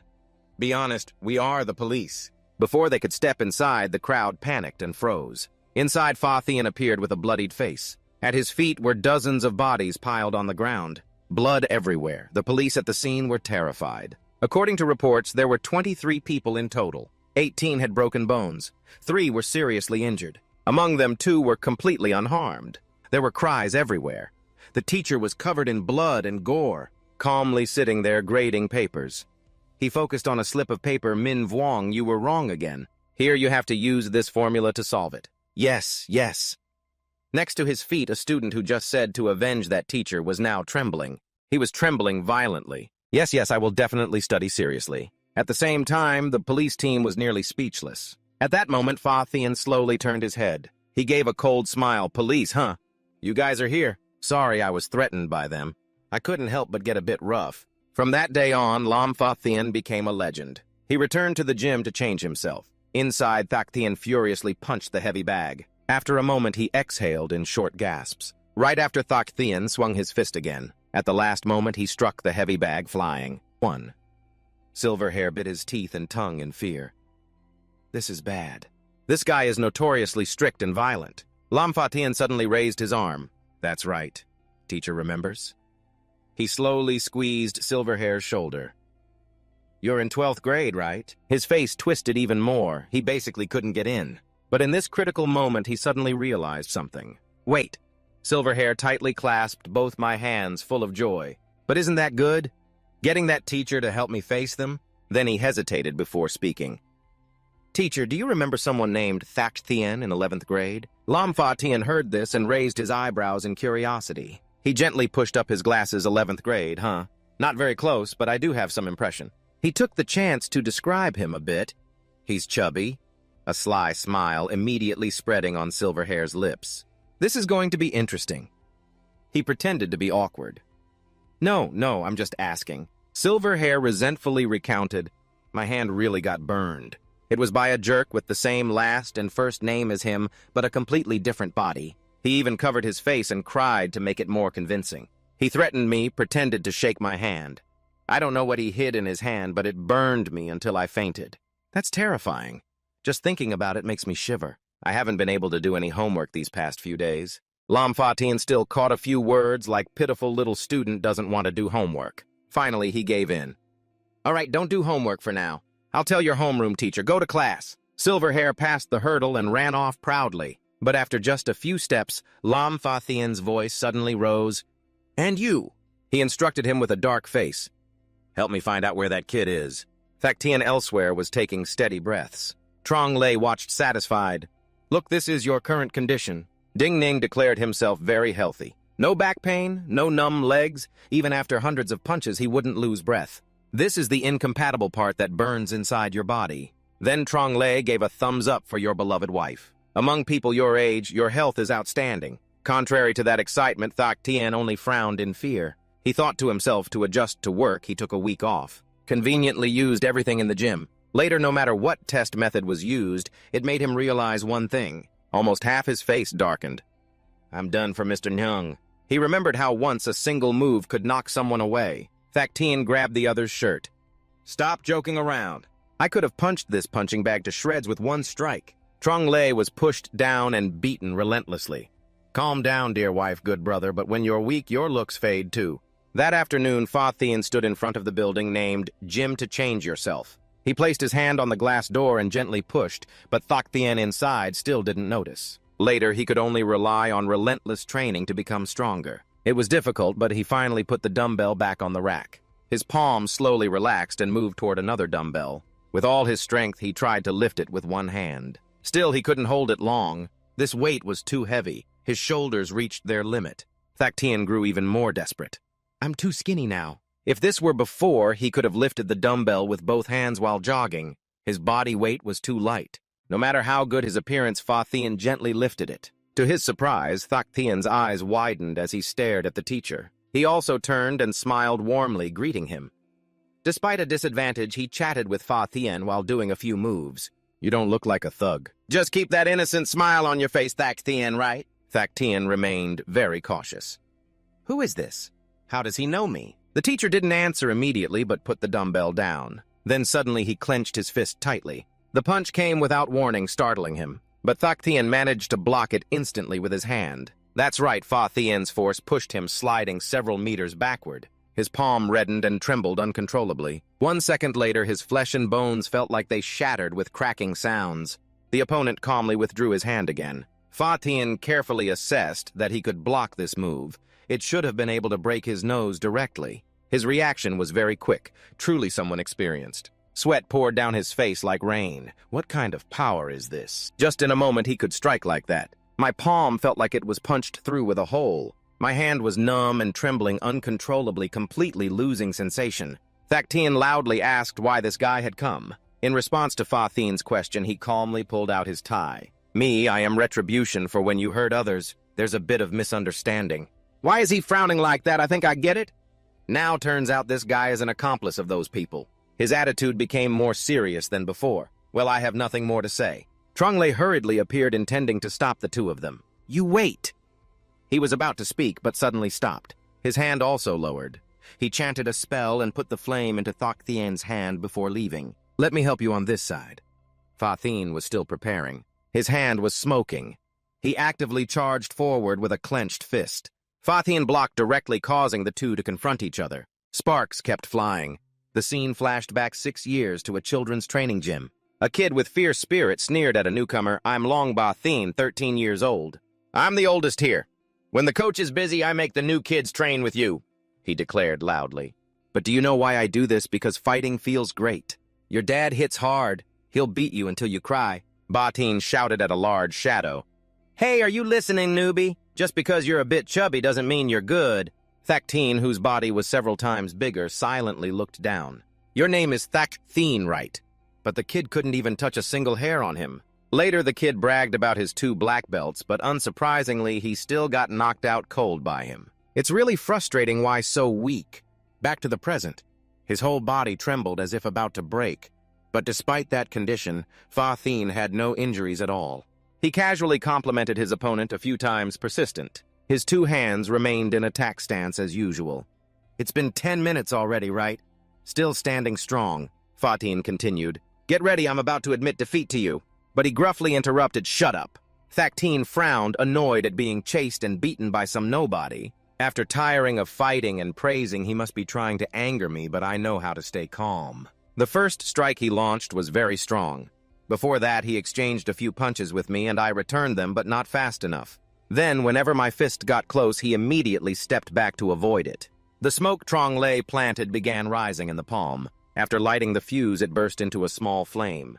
Thak Thien angrily said, Looks like you got burned pretty badly, you nearsighted fool. At that moment, a few strange thoughts popped into his mind. Clearly, there was wind everywhere, but he felt excited as if he finally found a worthy opponent. Thak Thien decided to see who among them would fall first. He wasn't afraid to accept the challenge, so let's try then. She worriedly asked if someone inside was arguing because she heard voices and immediately came over. When she saw Fa Thien and Thak Thien, she screamed loudly. She covered her mouth in surprise. Teacher Lam, the head monitor, is crazy. He didn't expect the uniform to mean she was a student at the school, and what did she just call the teacher? Her voice was awkward. Teacher, what are you doing? Thak Thien is so handsome. Why are you hitting him? Hearing that, Fa Thien felt like he was struck by lightning. Thak Dao. Thak head classmate, only then did he realize the truth in shock. Half an hour later, at a family restaurant, the 2 students sat while the teacher stood. Master Fa Thien solemnly bowed his head and said, Sorry, it's my fault. I was too quick to trust others, so I directly took the blame from them. It's my fault. She grumbled angrily. That's right, you need to reflect on this. Meanwhile, Thak Thien called out to the master seriously and asked, You hit me 26 times, can I hit you back now? She didn't expect the question and shouted loudly. Fa Thien sighed and nodded in agreement. All right. His hand quickly poured the pepper and stirred it well, then placed the food in front of the other person. Thak Thien grinned mischievously.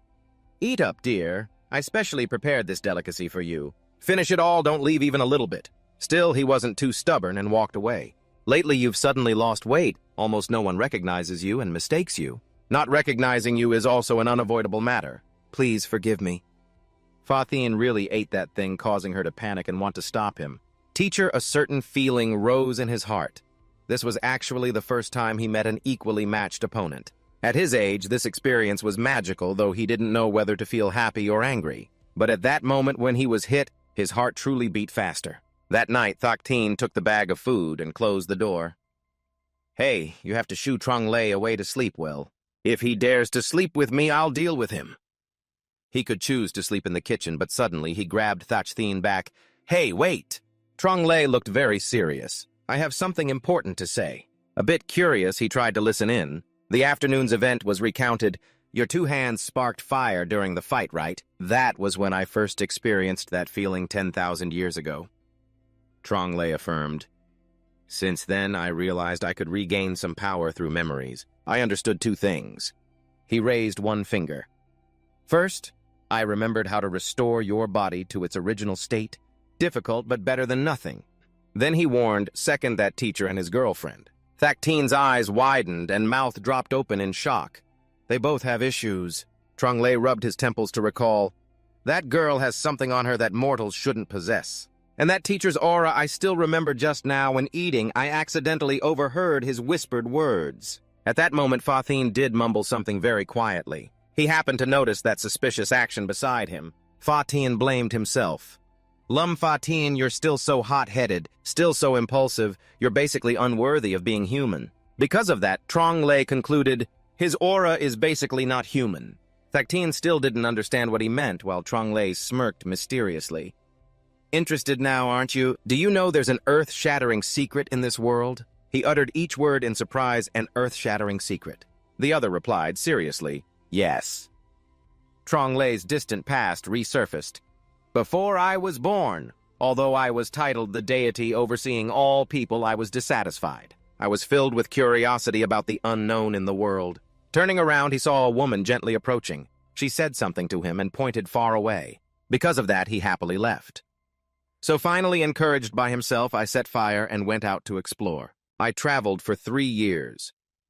Thak Tin found it even harder to believe 3 years. Weren't you afraid of being pranked by villagers? He suddenly raised his voice, then I finally returned. At the same time, I discovered an earth-shattering secret, saying it would scare people. The emotion changed so fast that Thak Tin couldn't keep up.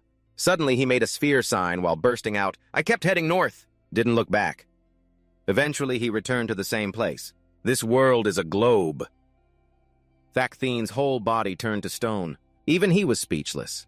After that, he hurriedly bent his legs and ran inside the house. Thak Tin quickly grabbed a book from the shelf. The Encyclopedia of Geography was thrown straight at Trong Lei's face. So you mean this? He held his head in frustration. Wife not interested. He snapped irritably, damn it, I'm going to sleep. Just as he turned away, Trong Lei looked mysterious again. Then I'll get to the heart of the story. The journey continued. Back then, I broadened my horizons about tribes and all kinds of plants. Say hi, Trong Lei, try some kinds of grass yourself. I have rewritten and drafted 7 kinds of medicines that even worms fear, made by your smile to create the warm spirit that nourishes demons for use. Now I remember one of them. He confidently concluded, I am already a remnant soul. If I can make this medicine, maybe I can recall more memories or eventually regain my memory and learn how to use fire flame. Thak Tin immediately asked for the recipe. What's the method? Tell me, I'll write it down. He then listed ginger, garlic, peppercorns, chili. He quickly wrote it down, skeptical. The more he heard, the more it sounded like hot pot fuel. Trong Lei suddenly added, that's right, that teacher is a different matter. It's the inscription on the item you're holding that caught his attention. That girl carries something like a compass. I observed for a long time. Inside, there's some kind of miraculous power stirring. In short, it's not something ordinary people should hold. That is the anomaly of Fa Thien, the teacher mentioned in your words. He really isn't human. Like me, I'm not considered human either. Just a remnant soul. His shadow is dyed blood red. And the aura around him is somewhat insane. These details make Trong Lei even more certain possessing this aura means he's definitely not human. In imagination, Fa Thien laughs cruelly. He might be some kind of monster who blended into the human world somewhere sometime among crowded apartment buildings. On the table is a memorial photo of Fa Thien, in front of it a full incense cup. The curtain flutters from the wind, making a soft rustling sound. 3 incense sticks were carefully placed in the cup by the other person. Unexpectedly, Fa Thien is the one sitting there. "My friend, I've come to talk to you again." He began confiding, "Today, I heard a student I was wrong." This rare, fragile look appeared at this moment. The person in the photo smiles brightly. Same face, but different aura. His eyes redden. "You're a good person, but I can't look like you." His shadow isn't human, but a solid bamboo stalk. It's really hard to be human. The next day at the school where Thak Thien studies, Tok Bak hit the wall after being hit by someone. He trembled and begged, "Teacher, sir, please, sorry, I shouldn't have." Fa Thien gently brushed his hand off before hitting him. He sternly warned, "You shouldn't lie to me." The person the teacher hit always hit hard. His arm swung fast, but the teacher had agreed once that one must protect every student in this school. "You're still one of those students after all." Fa Thien grabbed Tok Bak's collar, "So I can only forgive you." He was slammed against the wall again. He glared threateningly. "Don't lie to me again, got it?" Yes, Tok Bak was so scared his face went pale. Yes, sir." After hearing his promise, Fa Thien's hand released. Truly, Fa Thien let him step back. "This matter is considered done. If you dare do that again, that scary smile will bloom. Teacher will definitely break your nose and arm. Go back to class." The dismissal bell rings after the students' tiring lessons. Some girls start to chatter. "Are you here to see that too? That person is so skinny and handsome it makes people faint. That is Thak Thien's classmate." Yes, that's right. He's here. He just stepped out of class." Thak Thien was about to open the classroom door and enter as usual. His movement suddenly stopped when he noticed someone nearby. Fa Thien suddenly appeared and faced him directly. The surrounding female students were confused. Who is that in the hallway? That is the homeroom teacher. The 12th grade supervisor, Lum Fa Thien, who is both handsome and stern. "Teacher, why are you here?" the male students whispered among themselves. "Wait. Teacher, Lam only talked about fighting, but he might be ranked alongside Thak Thien in the school's legends. So aren't these the two best fighters in our school's legends? And yet they ran into each other here?" He coldly opened the conversation. "Teacher," Lam Fa Thien smiled. "The teacher is about to finish work, so he specially came to find you. Want to go home with me and take a walk afterward?" Classmate Thak Thien, he led Thak Thien to a lush bamboo bush bathed in sunlight. The warnings from Trong Li rushed back to him. He might be some kind of monster disguised among humans. That's why Thak Thien's eyes were very cautious. Fa Thien naturally noticed, "Are you on guard against me?" "Actually, there's no need for that." He gently shared, "A few days ago, you weren't this tense even while eating. So the strong person behind you told you about the teacher these last few days, right?" Suddenly, when Fa Thien mentioned Trong Lei, both were truly surprised. Trong Lei didn't expect this. He could realize that he was right, and Thak Thien straightforwardly admitted, "That's right, isn't it?" Fa Thien's attitude didn't change, indeed it is. "Then the flame in your hand can be explained. Talking will be easier now. The teacher absolutely has no bad intentions toward you."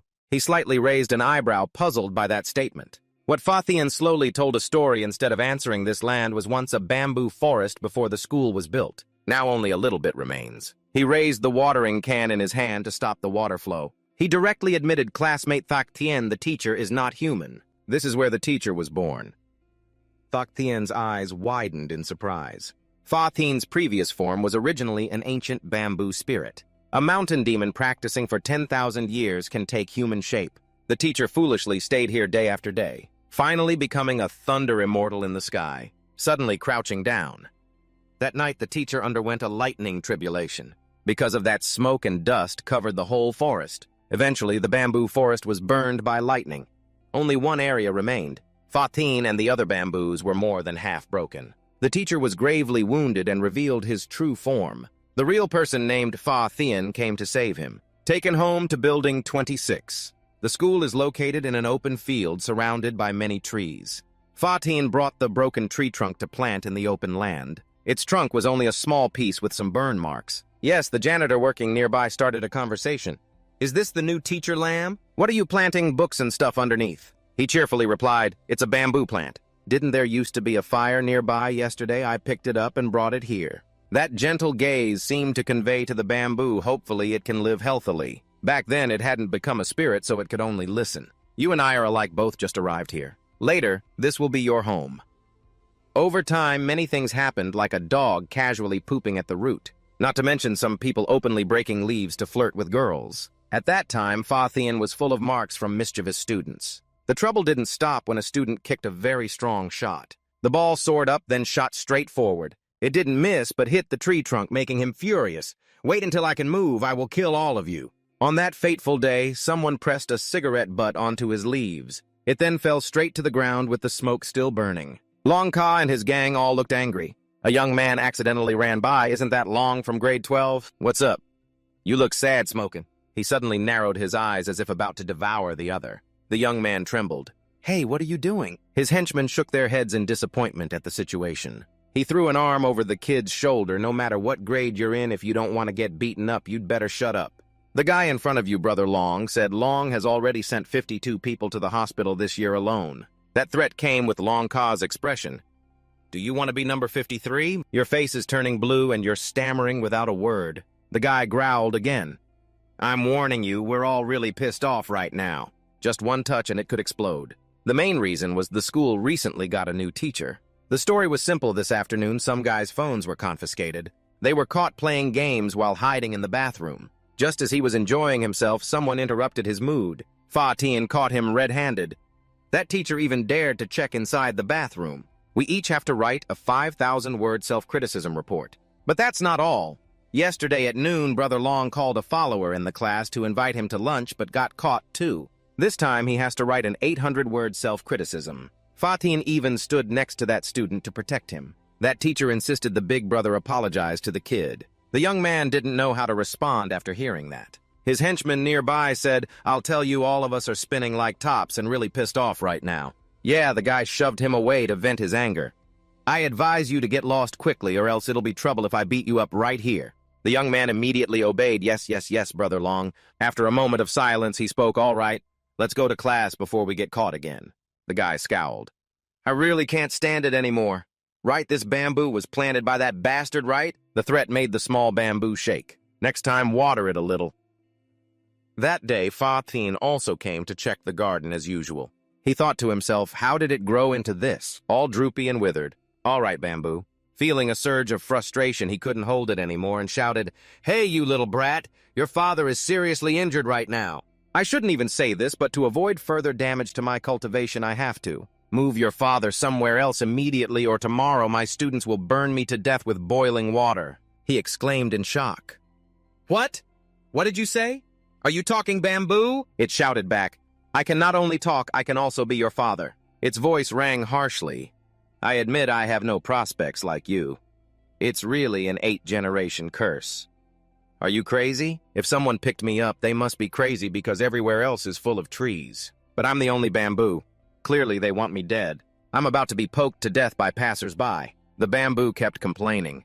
"Most of those tormenting me are the students you teach." It told him about the students' behavior. "I've been burned by cigarette butts. Some even used me to practice martial arts. Others kicked me like a bed. I've been treated like a chair to sleep on, bent out of shape." It angrily cursed. "How many kids have you offended? You torment the students, and they come back to torment the tree you planted me. It's truly a vicious cycle." Fa Tien regained some composure. "What? So that's how it is. You're being bullied by them. So what exactly are you? I think I just saw your mouth move." Now the bamboo had a chance to introduce itself. "Me. I'm an ancient wood spirit, a bamboo demon struck by lightning and now recovering from injuries." Its wicked laugh appeared. "Right, how should I put this? I even have to thank you for saving my life. In a few days I'll be able to turn human. When that time comes, why not let me help you?" It also warned, "I'm telling you, there's nothing good in this school. Your image is pinned down by the students. I have always been quietly watching everyone conspiring with bad intentions toward you. No one thanks you. Everyone is just waiting for a chance to take revenge. Not only the men, but also the women are gossiping. And those unrelated to them don't understand you at all. They all criticize you behind your back." Bamboo eagerly suggested, "So you should take me out of here first. Wait for me to recover, then I'll help you kill them one by one." Fa Tien hurriedly signaled for him to stop and wait. He squeezed the tree trunk tightly and shook it. "Don't hurt those students." It panicked and screamed, "What are you doing? Let me go now!" Fa Tien hurriedly used the haul to uproot the tree no matter what. "No matter what, I have to get you out of here." Then he ran off with it. "This place is truly too dangerous for you and for everyone else." He thoughtfully continued the story. "Since then, I was forced to cultivate at his house. Living there for a while was considered an unforgettable period. 2 bamboos were placed in the corner of the house while Fa Tien sat working at the table. It grumbled and asked, Hey, why don't you let me mess with those students? This question made him stop what he was doing and pay attention to it. Fa Tian smiled very gently because he had been through this phase too. Extreme, gullible, gruff, and confused. His words had no resentment, but it was because of lack of knowledge that he took the wrong path. He leaned on the chair with one hand and confided, I wanted to become a red guide to lead you all. That road looks wide at first, but is actually narrow behind. Fa Tian optimistically said, but there is a road that if you persevere, behind it is full of flowers. Hearing this wisdom, the bamboo was even more shocked 100 times over.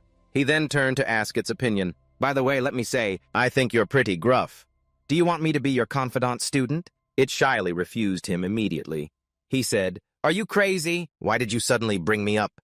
Fa Tian's tone grew quieter. Since then, for about half a year, the teacher quietly stayed at his house, cultivating during the day, talking at night. The days passed so peacefully that the teacher forgot. Thak Thien was curious to know the hidden meaning behind those words. An Yin clenched his teeth with hatred. The teacher forgot he was still alive. This is extremely dangerous. The beginning of spiritual power struck by lightning injuries was when he was at his weakest.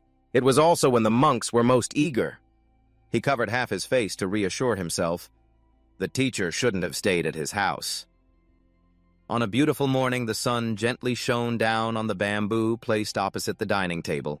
On it was a plate of delicious watermelon. It softly asked him, Let me say this. If you water me with watermelon juice, I will be like a person with a sense of taste. So please leave me some watermelon. Fa Tian smiled and immediately agreed. Okay. Suddenly, someone knocked urgently on the door. He put down the watermelon, went to open the door. Come in. Waiting outside was Long Ka and his 2 henchmen. The other guy smirked and said, Hi, teacher, good morning. He was scared by their appearance. Why didn't you wait? The noise outside caught the bamboo's attention.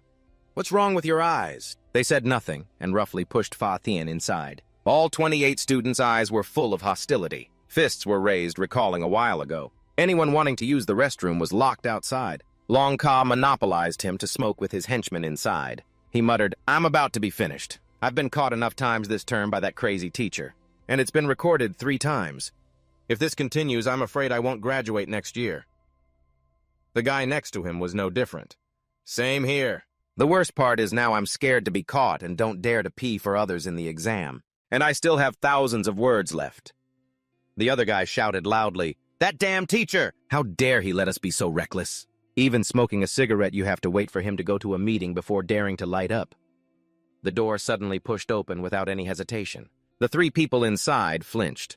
It was a natural reflex. That young man wore the school's uniform and smiled mysteriously. Long Ka silently assessed him. I've never seen that face before. His subordinate shouted loudly, Hey, who are you? What year are you in? Do you know the rules of this school? When we were smoking in the bathroom, no one else was allowed inside. But the other person showed no fear. His lips even curled up slightly. He got angrier. Hey, boss, we're really pissed off here. You brat. In his anger, he charged forward, wanting to beat him up. The student stopped him with just one finger. That light touch like a cloud made him freeze. Sweat poured down his cheeks. His whole arm lost feeling. He couldn't move anymore. The other calmly replied, Violence and anger really show a lack of discipline. And what year am I in? I'm not a student here. I'm older than all of you combined. Wearing this uniform is just to blend in more easily. Some of his words were lost. I am a monk. His fingers intertwined with the other's collar.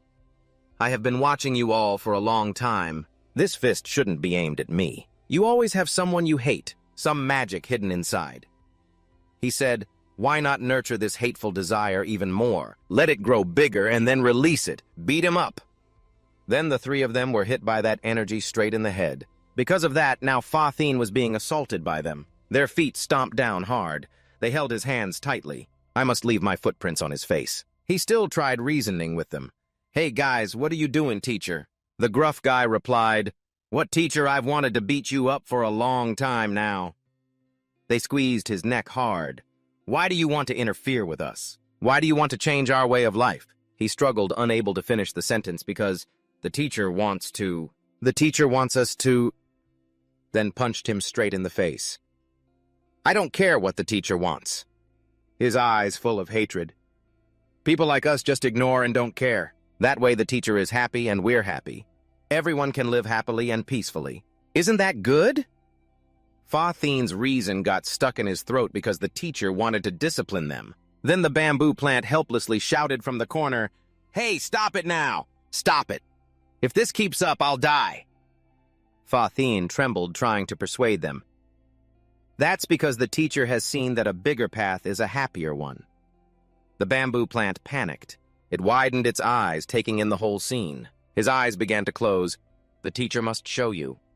With that bamboo pot's unfinished wish. His arm dropped in the room, instantly emitting a dazzling light that shattered the glass door. The 3 students were thrown straight down the stairs because they deserved it. The loud noise woke Fa Thien from his coma. A familiar voice sounded, "Are you awake yet? Can you lie down a little longer?" He was fine, and the students I threw from the 3rd floor were also fine. The bamboo had turned into a human and was sitting next to me. Consider it as saving your life. He was so shocked that he sat up straight. "Who are you?" The bamboo still had some leaves on its head. It was the bamboo he had nurtured. "I turned human earlier than planned to protect you, teacher." It smiled. "Now that I have a human body, I want to experience the path you always talk about. Do you want to teach me, teacher? The 9 stories end here. There is nothing after this." Fa Thien laughed. "Why is it not to your liking? What's the matter?" Lee picked up a piece of watermelon but hadn't bitten it yet. The villain just appeared. "Shouldn't there be a big battle? I haven't even bought watermelon yet." He lightly lifted his glasses, because after that the villain basically didn't appear anymore. Since then, the teacher clearly explained the situation to him, and the teacher always protected him. Actually, at that time, they had a bit of an agreement. Now, I'll be honest, the situation between the 2 of us is extremely dangerous. Those students attacking you were being controlled because there was a cultist hiding in the school and he was plotting against my body. Fa Thien didn't care about that and blushed silently. "What you just said sounds a bit pervy." K-Truck immediately pinned him down and told him to shut up. As for Lao Tu, in short, I simply can't run away anymore. Although I've been healed, if I leave now, it could be a long time before your beloved students are all slaughtered one by one, their souls extracted and used to force me to appear. So he anxiously asked the other party what should be done. K-Truck immediately affirmed what to do. Of course, the shadow can't leave, not even a step.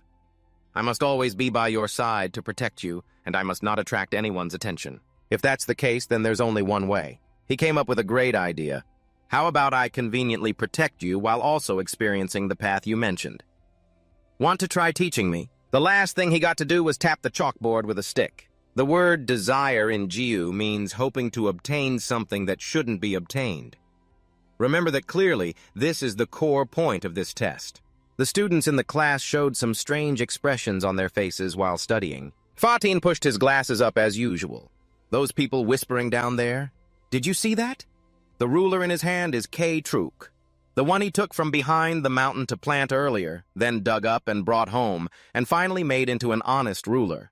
Before, when he chased us off the school grounds, we thought he was just a nature-loving tree protector. K-Truk also warned him to be gentle, but Fa Thien immediately shut them up. The ruler can't talk. He hesitated, concluding that the tough story was from 36 years ago, and since then I have been the teaching ruler. Fa Thien added jokingly, but it really did its job supervising and preventing everything. He said resignedly, all right, stop talking. The more I hear, the dumber I feel." He was about to explode with anger, but this plan also had flaws. I was used for a full 36 years, then broke 5 chalkboards. Because it was too strictly guarded, there were no loopholes. Lao Tu protected it until he retired. The villain still never appeared. Fa Thien silently judged this guy probably liked to play roles in La Dynasty operas, always scowling nearby. This kind of book sounded like preparing for a showdown the night before.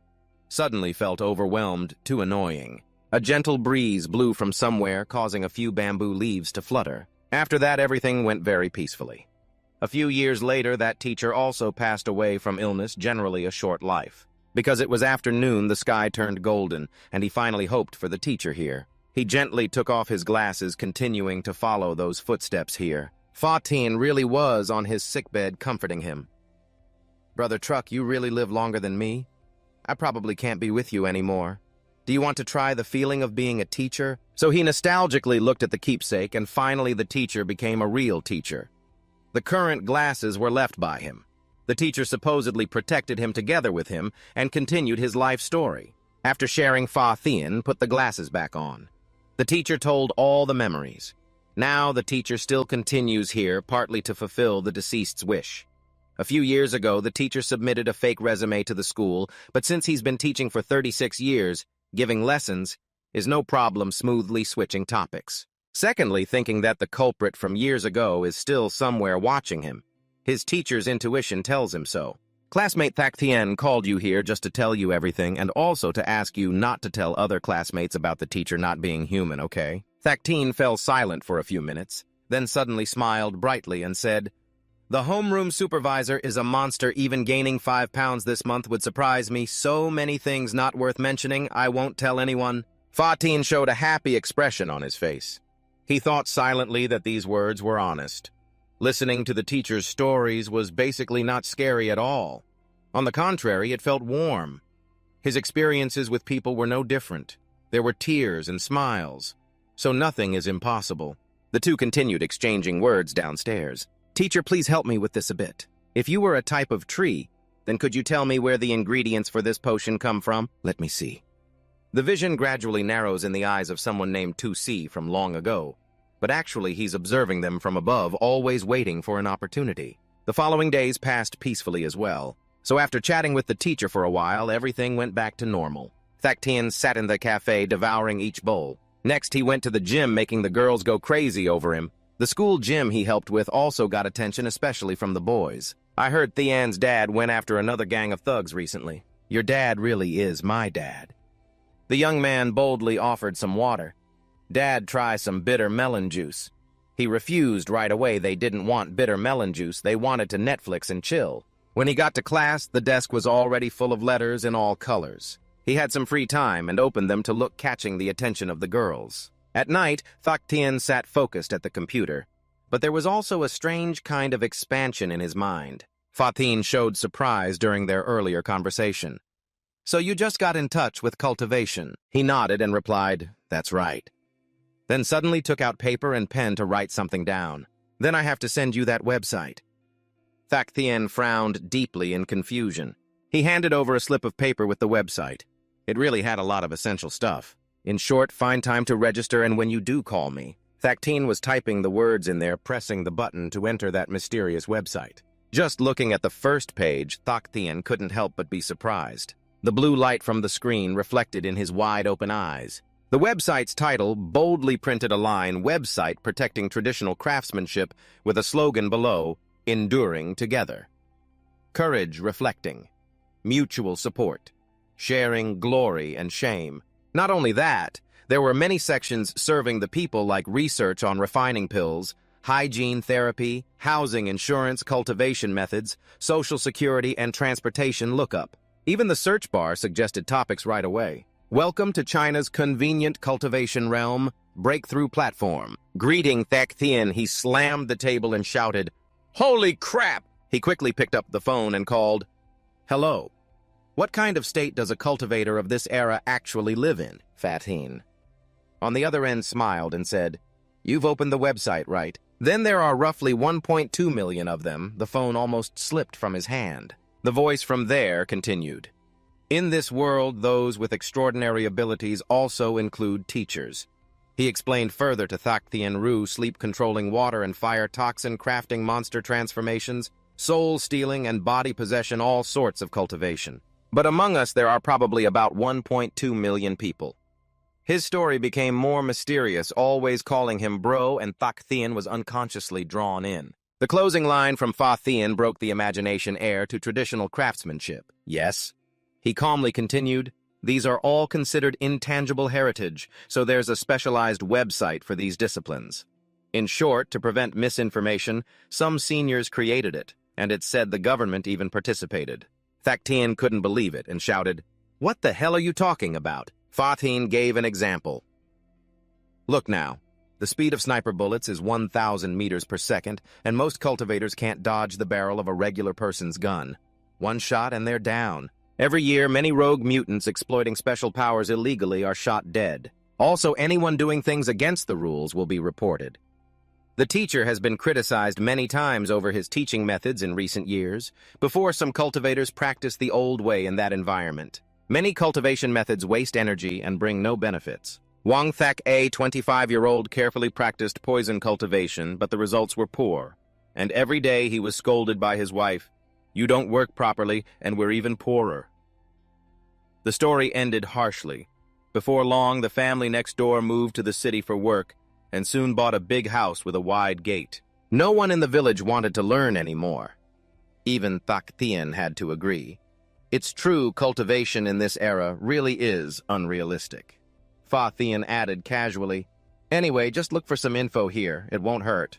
Later on, there will be an heir to guide you to interact with other cultivators. Every year, there are activities organized by the cultural department to bond the devotees together, like traveling matchmaking gatherings, youthful heart talks, and sermons." After hearing all that, his face darkened, getting more and more unrealistic. Fa Thien suddenly mentioned something. "That's right, every month you can also receive cooking oil and some rice." Thak Thien immediately paid attention. "Wait, how much can you get?" She asked. "How much can the teacher receive?" Thanks to the teacher's guidance, he created a profile type for awakened dimension-traveling people with a question below, describing the supernatural ability. "Please mention a literary work that most closely corresponds to your state and fill it in." His hands radiate heat every day. Next to him is a lingering soul calling himself the Fire God, who has been asleep for thousands of years and just woke up. He immediately turns to ask Trong Lei, "Haven't you started learning to read online literature these past few days? There's a novel inside that talks about a brat who has a ring, and inside that ring is some guy named something. I need to fill in the form. Hurry up, you can get food, that's great." A few days passed, and after filling out the form, he didn't receive any feedback for quite a long time. But on the other hand, something big really happened. Thak Thien came to school looking even more sparkling than usual. He pushed the chair and gently sat in his seat. His eyes looked down under the desk, and it seemed like his rummaging hand found something. When he opened it, the item inside blinded his eyes so much he had to shout that was clearly a very valuable silver ring. "Here it is." Thak Thien immediately stood up. "Who gave this to me?" Writing letters every day and putting them in my desk drawer was one thing. But now they're even giving gifts. Truly someone influential and way too extravagant. The students in class all had 3 words on their faces. The silver ring was even engraved with very delicate English letters. Then, exactly the next day, Thak Thien pulled out a new item again. On the 3rd day, it was a big heart-shaped box of chocolates. On the 4th day, that person gave Thak Thien 3 trillion. The 5th day surprised him even more because the gift came from a luxury brand. To sum up, after 5 days, his desk was overflowing with no empty space. Sweat poured down his face like a stream. This is way too showy. And in his mind, he immediately thought of a mixed-up government soldier. It seemed like they were trying to figure out what I like. Also, the gift giver didn't sign their name. Why can't I return it? They want to serve the people but don't want to leave their name behind. That day, he brought home the love letter box and opened it. Trong Lei asked, "What are you doing?" He rummaged through them and replied, looking through each letter, "They're all sweet words. Dear Thien, by the time you read this letter, you owe me a hug. If you don't throw it away, you owe me a kiss. If you keep it, you owe me a date." Thak Thien seriously concluded, "These are all the love letters I received after losing weight. I've kept them all. Everyone is so serious. I can't just read and throw them away." By the way, to summarize a bit, the purposes in these letters are divided into 3 types. He pointed out the key points one by one, wanting to know weight loss tips, wanting a father, simply craving my body, especially the last type with extremely passionate feelings, hoping to reach out from the letter and touch my face. These things were beyond Trong Lei's imagination, so he silently questioned. But the box in his hand was about to be thrown away in anger. And no matter what type, I read everything 3 times and still couldn't find. Which letter always gives me such precious gifts? Is there a Santa Claus here? Trong Lei joined in. Yeah, I'm jealous too. Thak Thien immediately slapped him hard across the face. Later, he had to hold his cheek and say, "You really think like that?" The person wants to stay anonymous because they don't want you to return the gifts. Thak Thien suddenly spaced out for a moment, perhaps thinking that if these items could both make you happy and also give you a sense of burden like leveling up an idol. He tiredly leaned back in the chair, unable to bear it. "Stop!" Thak Thien loudly declared, "I also have principles when handling matters. I don't need these things, just leave the tags and labels on them as they are. Sooner or later, I'll return them." Actually, there's still a red mark on his cheek from frustration. It's really something my stomach growled loudly just when my mood was all mixed up. He dashed straight into the pile of gifts like a hungry tiger. Trung Lee hadn't even managed to say you. Thak Tien ignored his words, hungry. I remember among the things I received there was chocolate. I ate one piece first. Just one piece. Yes, President Trio was even very proud. Besides, recently I've been giving him gifts too, secretly every day for a week now. I really like him. I'm so thoughtful and caring. Do you think we could become friends? The newcomer Thak Tien's whole body trembled, limbs stiff, unable to respond. President Trio had some thoughts arise, but recently Thak Tien has lost weight. If he's not thin anymore, then he's not cute. I hope he can gain a bit of weight. The person who had been scaring Thak Tien was excitedly typing. Dai Hung sat on the bed behind, covered with pictures from fat to thin of his sister smiling happily. That's right. What grade are you in? Which class? Tam immediately shifted his gaze to Dai Hung. Some people like the rich, not just wealthy. The rich also like different things. Some people like handsome guys. Dai Hung shyly confessed his feelings, and some people like chubby. She bashfully thought of Thak Tien. I already have someone I like. I already have someone I like. This is a little secret hidden deep in a young girl's heart. Her story begins to be told. The young girl named Trio Dai Hung is a very ordinary girl. When she was very young, Dai Hung's math test scores were not impressive. Next to it was a very thick book, 5 years of junior high exams, 3 years of mock tests. She picked up a pen and furiously wrote something in her notebook. Her father entered, holding a stick. Dai Hung, stop it now. Seeing him, she immediately shouted loudly. Her father's voice boomed, Dai Hung, Dai Hung. Frustrated, saying he was annoying, was he about to beat her for her grades? Her father only raised his hand to threaten a few times. How could her father do that? She clearly had never passed a single class since childhood. Moreover, not only for her father had also never passed a class in his whole life. He sat down and reminded her, give it up, you won't become talented. It's the family's talent. You simply don't have the aptitude for studying. The main reason is the headband you wear with the character for achievement. Realizing his mistake, Dai Hung froze for a moment, her mind slowly processing the situation. Then she hurriedly took off the headband from her head. Her father smiled mysteriously, but there was more than just one path to success. Today, father will tell you the family's secret. The stick he carried was actually a secret place to hide things. He took out an old book titled The Mystery of Yin-Yang Feng Shui, 15 characters. A stick transformed into a flag fluttering proudly with his aura. Her father confidently said this book is a manuscript passed down from the Western Zhou period. Once learned, you can read fortunes anytime later. It's extremely accurate. This flag is very eye-catching and powerful. If you memorize the contents of this book clearly, you can open a fortune-telling stall across the street. He proudly affirmed this is the profession our ancestors left for our family. He is nicknamed Trio the Great Fortune Teller. He has foretold the fates of many elders. Even without good grades, you can become wealthy through your own effort.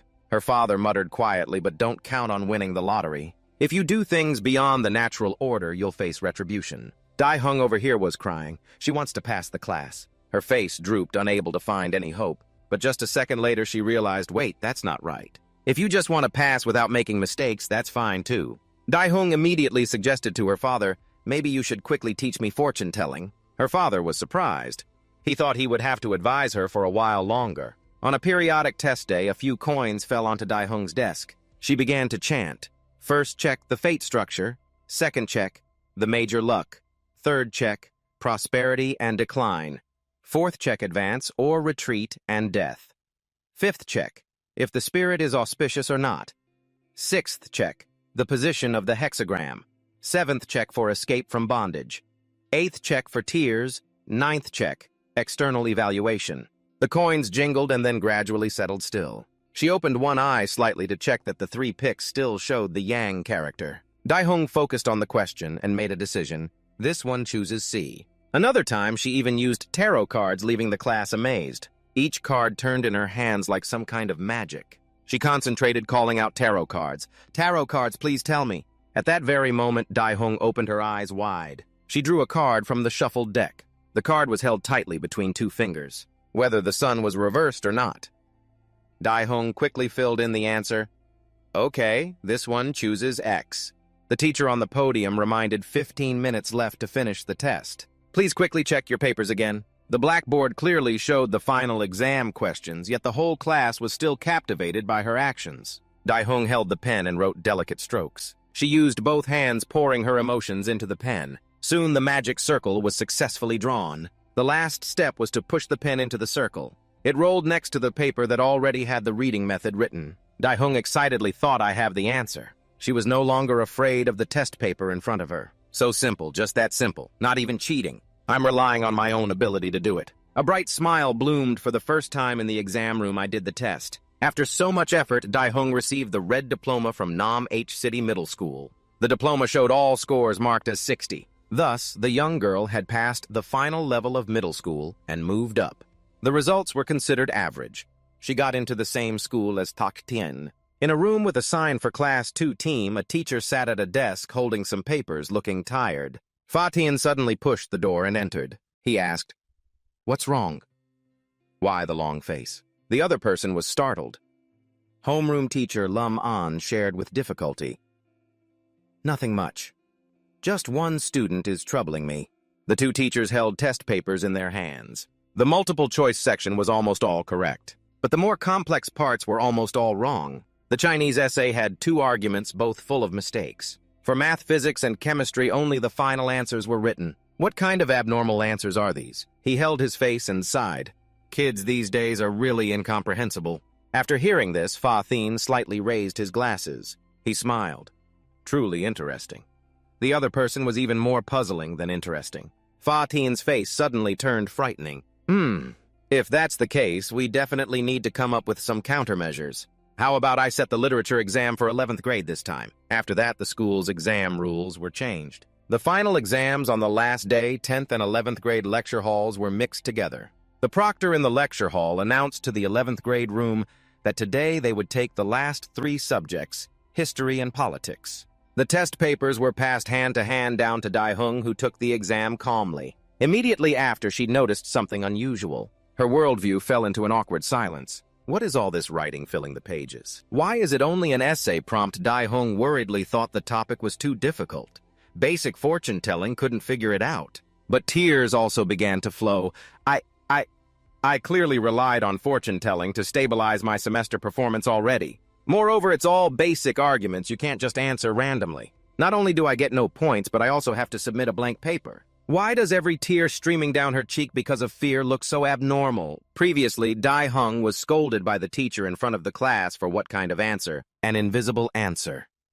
The classmates whispered among themselves. High school life was just starting to brighten up. Now it's completely ruined.